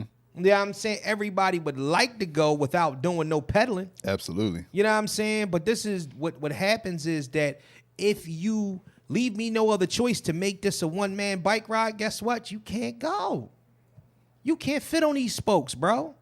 If I'm asking you to get the tandem bike with me and we out, but you tell me I ain't pedaling, Right. Well, then, nigga, you got to stay here. Yeah. You got to stay here. I don't know what to tell you. Maybe you can catch up. You know what I'm saying? And you know what I mean? And that's kind of the thing. But here's the problem. The problem with that is that you'll start to notice after a while, no matter what it is or whatnot, whether it's a form, just the most minute form of success that goes along with what you do when you try to do things on your own, you'll see the old zombies come back up out of the grass. All of a sudden, motherfuckers crawling out of a grave like, damn, I ain't seen you in 5 years. What's up? How you been, dog? I've been thinking about you lately. Nigga, you not thinking about me. All right. Huh? Yeah, exactly. Right. Yeah. Oh man, you know what, man? Let's pod now. Let's pod now, nigga. What? What do you mean let's pod now, nigga? No. That's the point. That's the problem that happens and whatnot. Let's pod now. Let's rhyme now. Let's make a beat now. Let's do this now, whatnot. Let's make it happen now. But what about 4 years ago when I asked you? Right. You know what I'm saying? So at the end of the day, you've really, really proven a point to me now that, let's say that I bring you aboard and I need you to do something because there's levels to all this shit. And I take that next step, but I need you to be there for me when I need you to be there for me at that time. Let's say we got something going on and whatnot, and I'm talking to, let's just say, for instance, you go somewhere where it's gonna be a bunch of producers or a bunch of people that's doing podcasts or something that's fly, and you can meet somebody there and get it going and whatnot. And you know for a fact that they wouldn't even look your direction unless you had 10 episodes. And you have 2.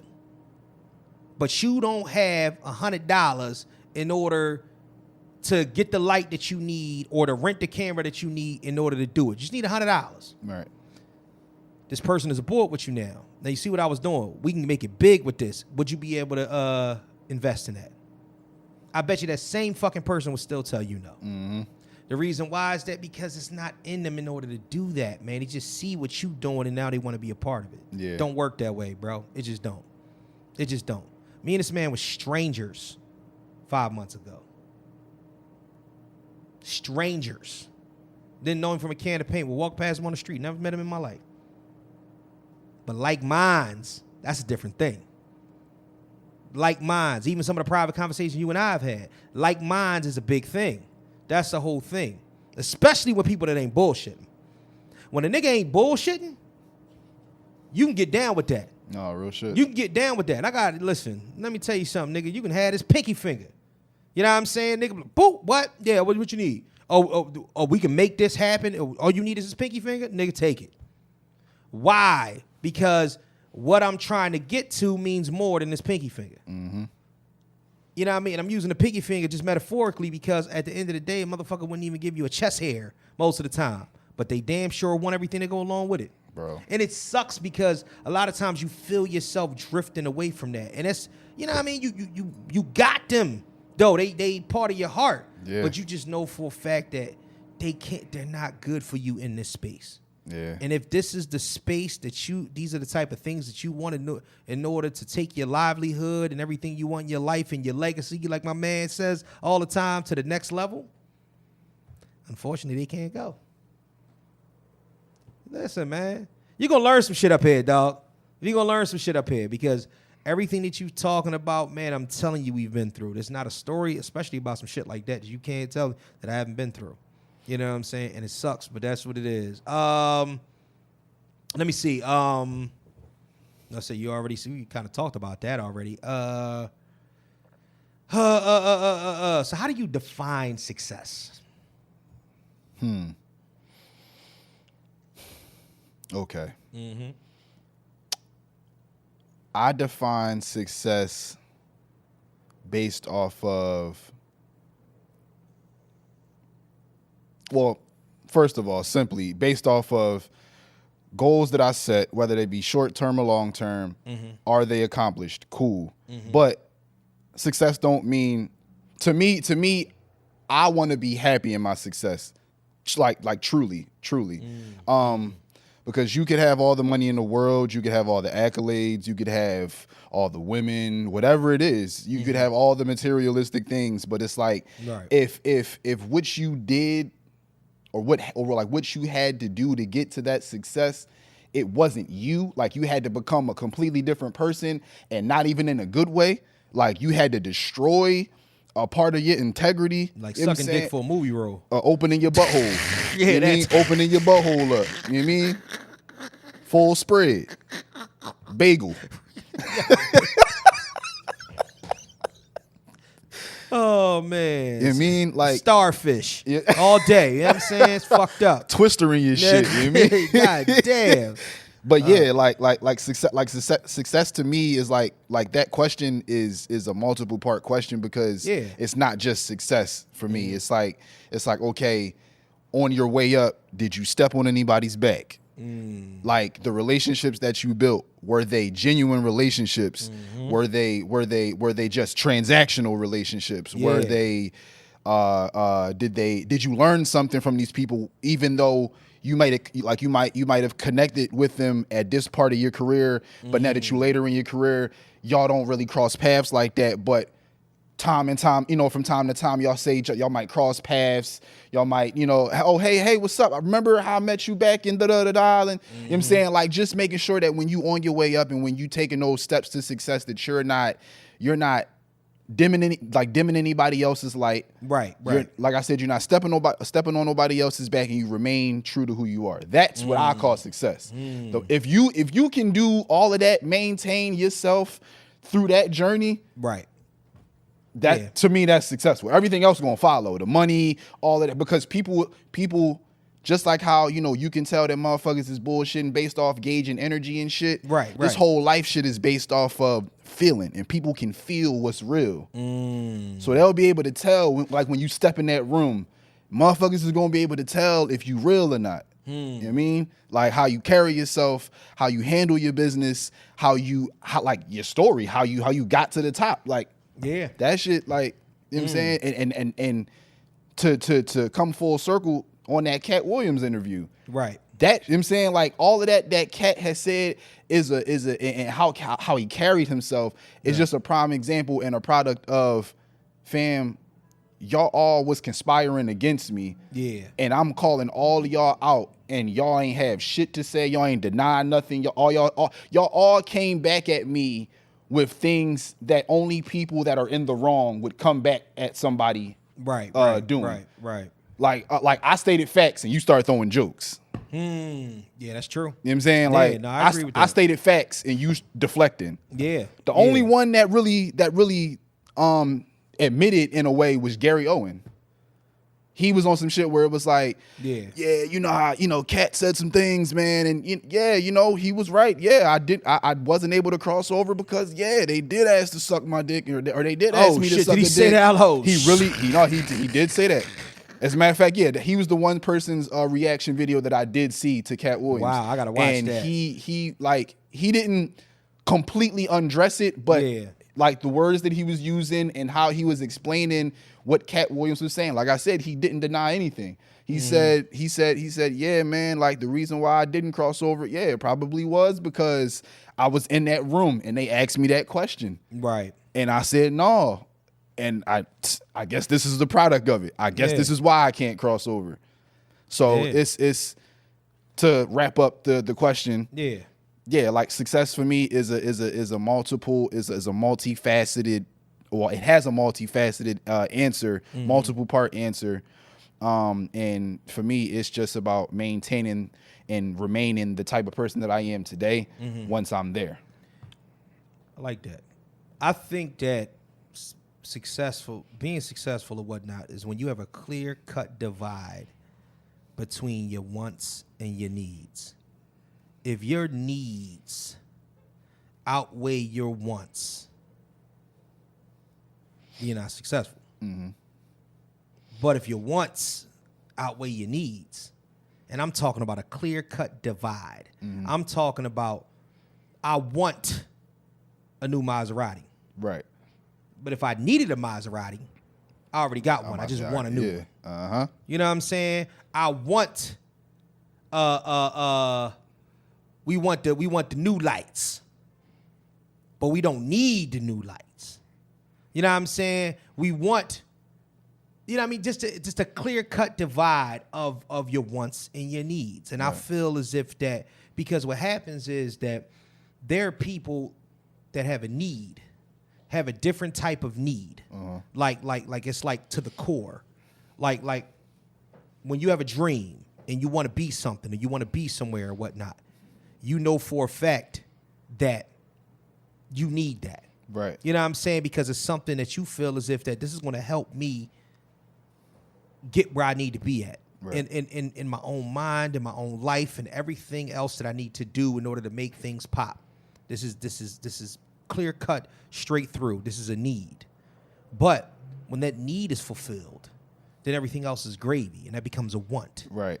You know what I'm saying? So therefore, once the wants kick in, you like, yo, I'm here. You know what I'm saying? I've arrived. Yeah. Because now I got everything I need. I got what I need. I just want some shit. Yeah.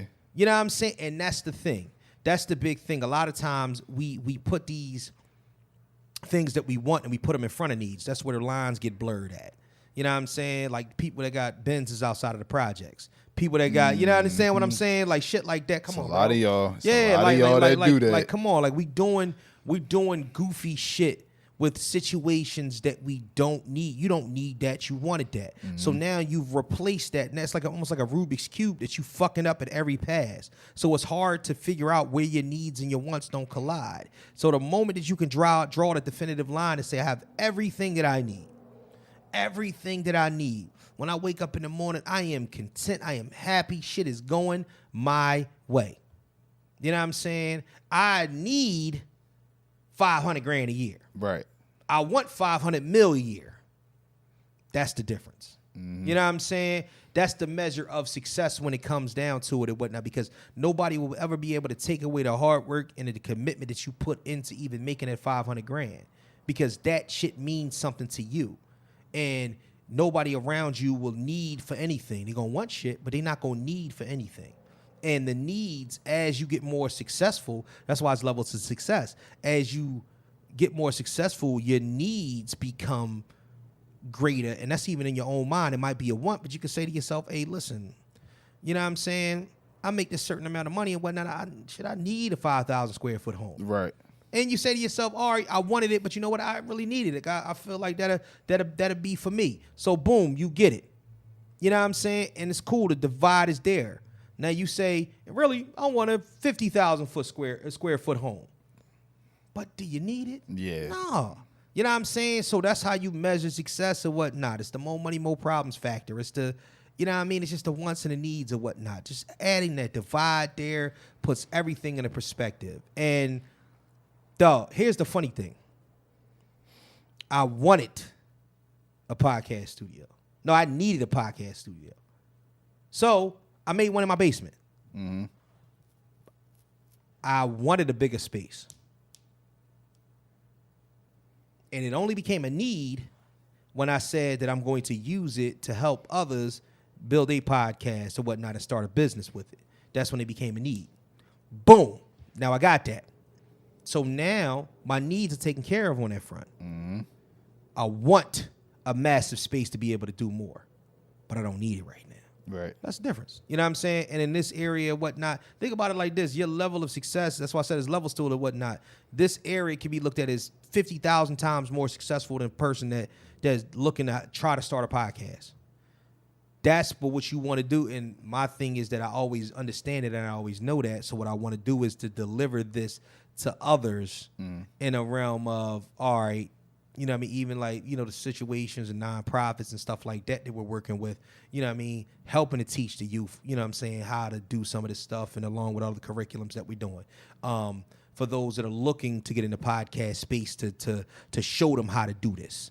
You know what I'm saying? And not be stingy with what we've been blessed with. And, right. You know what I mean? And offer that. Even with, you know what I mean, on the music side of it. You know what I'm saying? Just things that we've been blessed with that we don't need. You know what I'm saying? Or that we don't need right now, that we want it, that we got, and we have. We don't need a whole lot of extra. But if we want something, we can get it as long as it's not in the realm of need. If this mic break, I need a new mic. Right. I get the mic. I want the top-notch mic that might be $5,000 more. Right. But I don't need it. That's what it is, man. Yeah, I think all that shit, you know what I mean? All that shit covers itself. Yeah, I think I like that point because it really goes to, it really points to how you prioritize things. It's absolutely.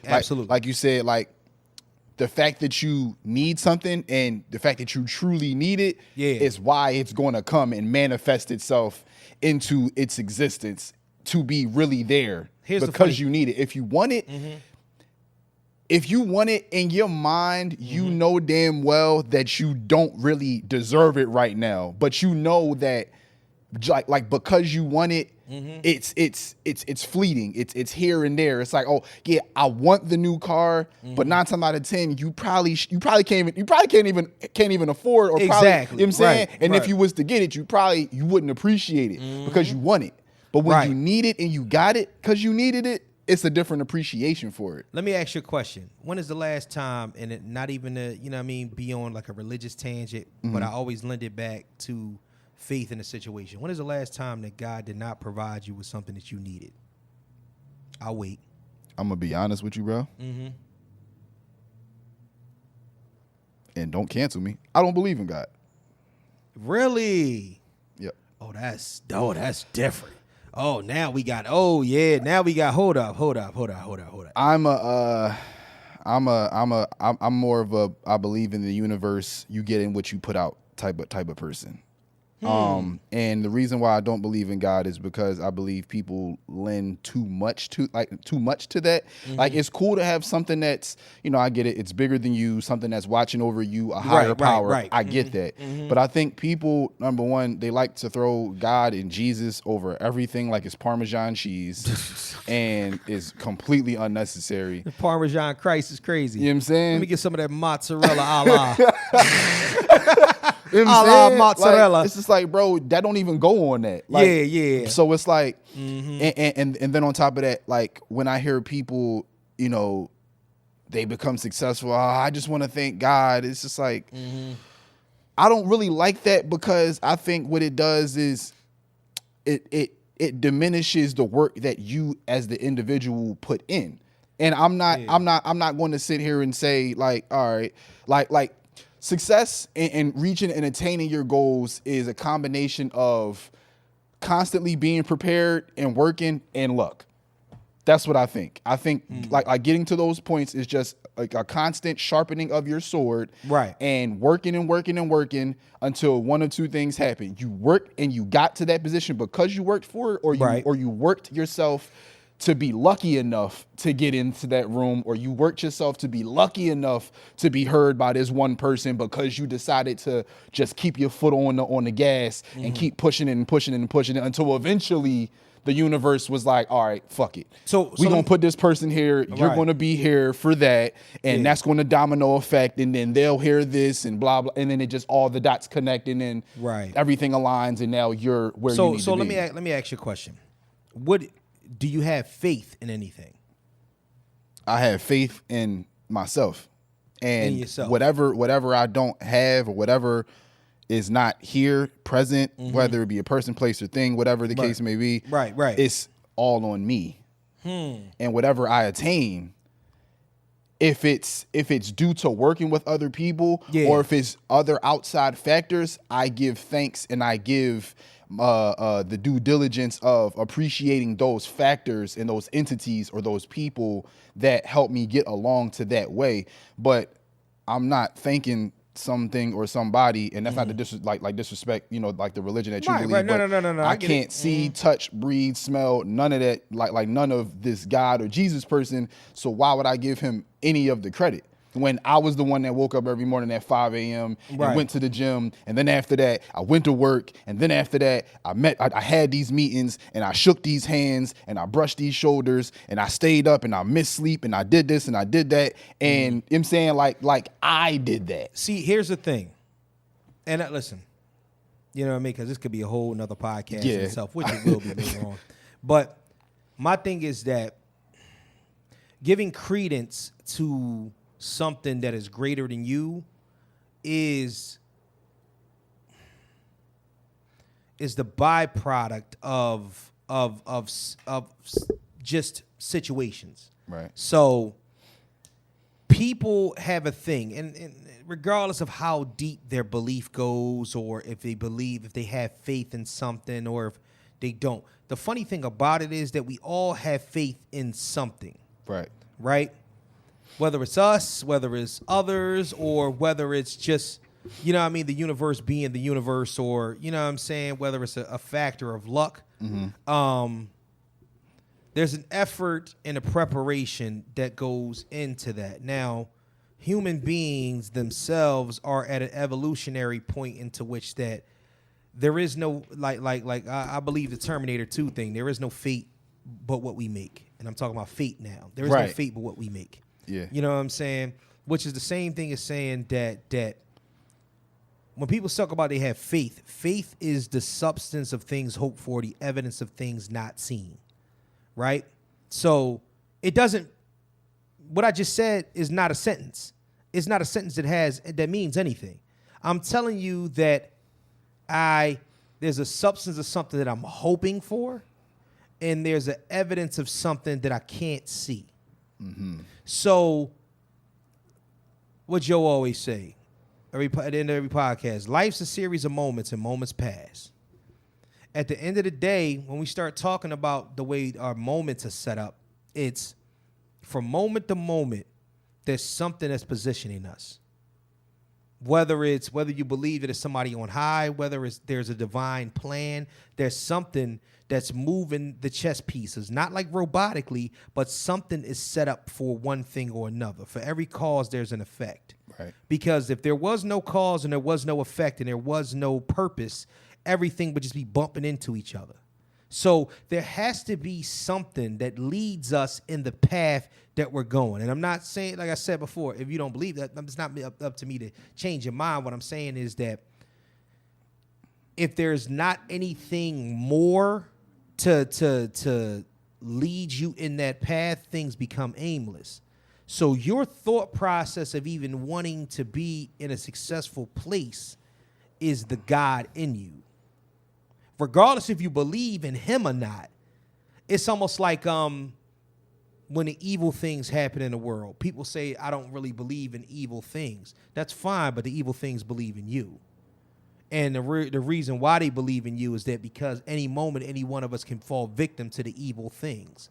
Not saying that it's one person or one entity controlling it all. Right. It's just, it's a wave of effect. There's energy is never destroyed. It's just redistributed. But then that kind of still lends itself to the whole believing in the universe thing. If it's all, what is the universe?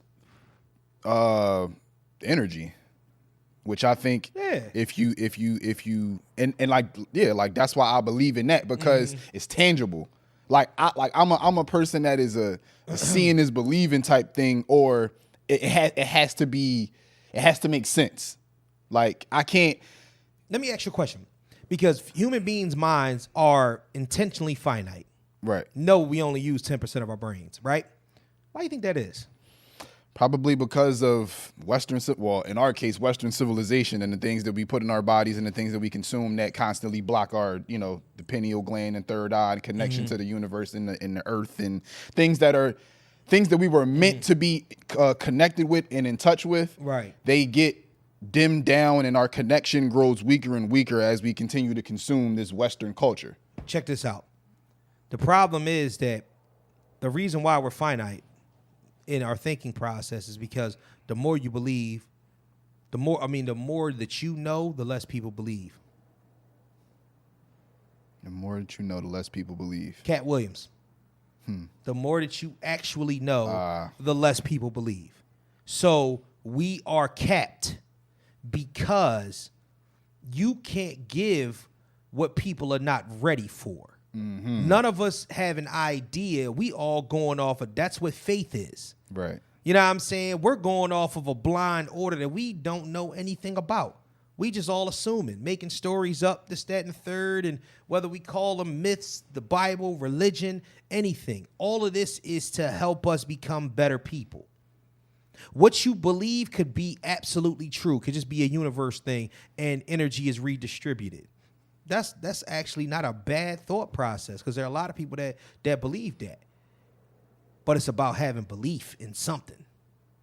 Because without it, without belief in something, that's the thing that guides us in a path where we're just robots bumping into each other. You know what I'm saying? If you know for a fact that you're going to come up here to do a podcast, you believe that you're going to come in here, it's going to be lights, cameras, you're going to sit down and you're going to talk on a podcast. Right. When you come in here and that is exactly, you get exactly what you expected, it becomes a thing now where you say, okay, I can trust in that factor. And every time you come up here and I say we're going to record a podcast, you can essentially have the faith that that's what it's going to be. If I came in here and it was a bunch of porn chicks butt-ass naked, you'd be like, what the fuck is this? I don't know. This is not what I came up here for. Not that I won't partake. You know what I'm saying? But at the end of the day, what I'm saying is that that's kind of the thing with faith is like when you step one foot in front of the other, knowing that the ground's going to be there. You know what I'm saying? You don't know for a fact that the fucking ground ain't just going to drop off and you fall into a endless pit of despair. You just have faith that that's what it's going to be, and it's a blind faith. We don't know anything for certain. But what we do know is that the things that we set forth, whether you call it luck, whether you call it the universe, whether you call it just being used to shit, that's cool. But what I'm saying is that even if you don't believe that there's a single entity, and that could be a good way to look at it, but it's also something that helps us keep a steady pace and keep conducting on the road that we're on. You know what I'm saying? Because if not, I'm telling you, you ever see a motherfucker that's just out of control? You know what I'm saying? Like that shit is and just imagine if nobody had faith in anything. Everybody was scared to take a fucking step. Here's an instance. You ever seen them people in China that's crossing the bridge? This is a solid object, but it's made of glass. And you can see the bottom of it. Mm-hmm. And they holding on to the side of it. You see that the shit is solid. You see that you won't fall through the motherfucker. But because it's transparent, you don't believe that it's going to hold you, or your fear has taken over you. So what happens is that people fucking light step, they run across real fast, they get on their knees and cry, fall closer to the fucking glass so it look like they falling through. Yeah. They have all types of schizo emotions and they tripping over some shit that's right there. But regardless of what it is, or regardless of how those people actually take that and internalize that, they don't have any faith that this is what's for them. See, that's why I say that in the midst of whether it's believing it or not and whatnot, the tangible things are everything that's in front of you. Right. Everything that's in front of you. Any phone call that you get, any thought that you had, anything you inquire about, any meeting that you go to, any yes that you get, any no that you get, any time that you're interacting with something that's going to help you move forward, that's under a level of faith. You know what I'm saying? And it might not go your way. It might be the worst case scenario. It might be the best case scenario. You are the one that works with it. But they have a saying, too. They say faith without works is dead. Meaning that you could have all the faith in the world, but you could be all religion, you could believe in God and have all the faith in the world, but you waiting on Jesus to come save you. And that's one of my biggest gripes. Those people are lost. Exactly. You know what I'm saying? Because of the simple fact that they don't want to work at it. They don't want to put no work into what that is. Mm-hmm. That's the thing. You know what I'm saying? So what happens is that they don't have it in them.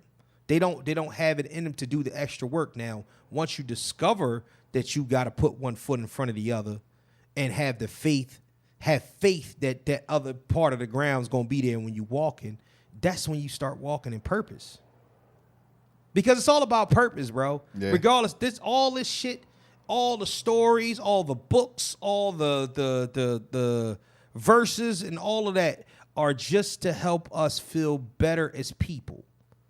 And just to put us in a better position to say, okay, I trust what's in front of me enough to move with this faith thing. So now I want to start that business. I want to do this. You know what I'm saying? Because some people believe like, well, I feel like God got my back. So if it's God, that's cool. If it's the universe, that's cool. But just have faith that something is bigger than you. Because if it's just you, I'm trying to tell you that shit is no good. Because it becomes a thing. You feel like every downfall, everything is all on you. It turns inward. And that's the thing you don't want to let it do. Don't never let it turn inward. Because if there is something that's feeding off of the downfall, the sacrifice, or the negative emotions and the negative energy you put down there, like you said before, is energy. You put down positive energy, you put down negative energy. If it's something that's feeding off the negative energy, you're giving it power. Right. You know what I'm saying? Like honestly, you ever you trip and you stumbling, you know what I'm saying? And you trying to catch yourself. And if you would have just fell and got back up, instead of stumbling, you fucking yourself up all the way down. You grab the fucking side of the shower curtain. You boom, boom, boom, boom, boom. You hit just fall. Yup, just fall. You hit your foot on the toilet. Bang. Oh shit. You know what I'm saying? But what if you doing all of that makes you fall in a way that is less dangerous than it was if you would have just straight fell?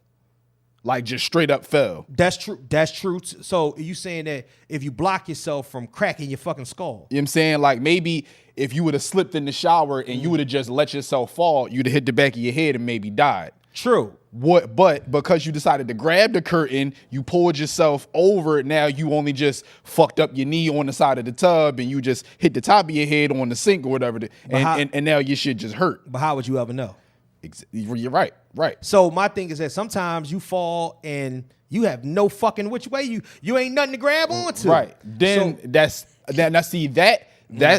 where I call that's up to the universe. However it happens is how it, or for some people is God. Right. You know what I'm saying? But and as I think about it, I don't think my issue is whether or not I believe in God. I just think people should stop just giving every moment and every answer, whether it's a good answer or a bad answer or a good thing or a bad thing, to God. It's everything is God. It's like, bro, no the fuck it's not. But see, that's dead faith. And that's kind of my thing. Some people have dead faith because there's no works behind it. If you looking to buy a home and you ain't working on your credit and you feel like God is going to bless you with the home just because right, then you working in vain. That's even worse than doing something bad to get to it because you just letting shit happen. So that's not that blind, I'm not going to move, won't be budge faith. That don't make no sense. You know what I'm saying? Think about the first time you got something. You know what I'm saying? You had to have faith that she was going to lift, you know how they do, they lift the little arch up and whatnot, let you take the panties down. Like if she wouldn't have let you pull the panties down, you know what I'm saying? You like, damn, I lost. But you know what I'm saying? but see, like in a situation like that, see, it's certain situations where I feel like that shit ain't up to no higher power or anything but you. Mm-hmm. If you got a chick in your bed, in your presence, or her presence is backseat of the car, whatever. You know what I'm saying? Whatever the case may be. If you have her in your presence, whatever happens is up to you. Like whether it could have been something as small as a face you made or a word you said or a sentence you said that could have fucked it all up. It's nobody else that could have fucked that up or made it happen except you. And her. And her. Yeah, because if she changed her mind. Yeah. So it's just like, but why did she change her mind? You know what I'm saying? Maybe you did something that made her think. Mm-hmm. You know what I'm saying? And it's like, all right, maybe I shouldn't do this. Maybe but don't think about the maybes, and we'll close out in a second. Don't think about the maybes in a situation. Mm-hmm. Think about what happened and what it took to. Right. Because a lot of times, if something happens and it's not on you, then you can't be consumed by that. Her mind is her mind. It's made up the way it's made up. You just gotta have faith that she gonna arch that back. She gonna arch that back. She gonna arch that back and let you slide them off. That, like, honestly, you have to, because if you don't, what I'm thinking is that you're gonna let all these other factors creep into your mind. And there are people like that in the world. They have this thing where they're constantly kicking their fucking tires before they leave. They go on a road trip and they kicking the fucking tires over and over and over again, and they spend 2 hours kicking the fucking tires because you don't know if the tires is going to get you where you going. You could have been halfway on your fucking trip all the time you spent kicking the tires. This is what it is. Some good shit. Get with us on IG at Mr_Know-It-All_pod, the Facebook fan page, Mr. Know-It-All Podcast fan page, Mr. Know-It-All Podcast on TikTok. And please, as always, send all of your fuckery, duckery, and schmuckery over to the Gmail account at MrKnowItAllPod@gmail.com. That's MrKnowItAllPod@gmail.com. And now it's time to say goodbye to all my Negro friends. Oh, man. Let me ask you a question. I do this all the time. I ask stupid questions and say stupid things, and I love that. How often, if you still do you smell your toe jam?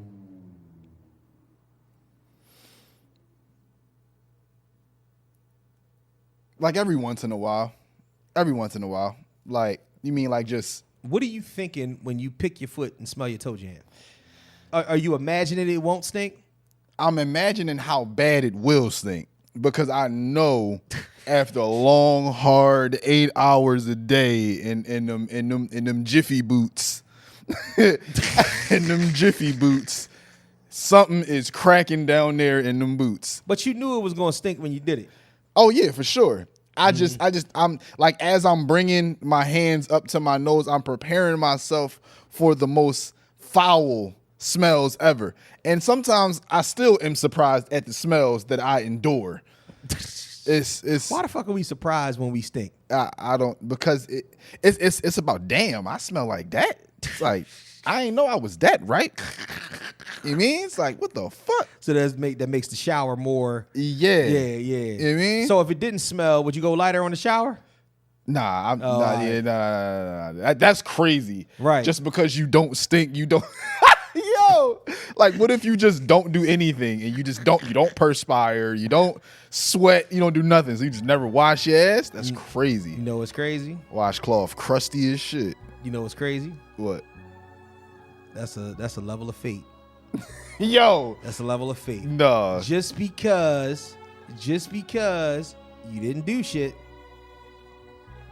I ain't gonna lie. It's days that I do that though. Right. Just because you don't do shit don't mean you shouldn't do shit. That should be like, I showered yesterday. I ain't sweat. I ain't gonna shower today. I'm cool. Deodorant still working. 48 hours protection. What about your balls, nigga? That shit. Get your... Just... Yo, man, this has been episode 170. That's fucking Scott Vibe. Welcome, Scott Vibe, to the squad. Oh, my gosh. Welcome, Scott Vibe here. I am Mr. Know-It-All on behalf of Kelly Q. See you soon. Ty Moore, thank you very much. My producer, Keith Burrows. It's the High. Mood and Senses, the forever sponsor. Love y'all to death. See y'all next week. PodCon, here we come. Peace. Well, you shouldn't be such a smart mouth, Mr. Know-It-All.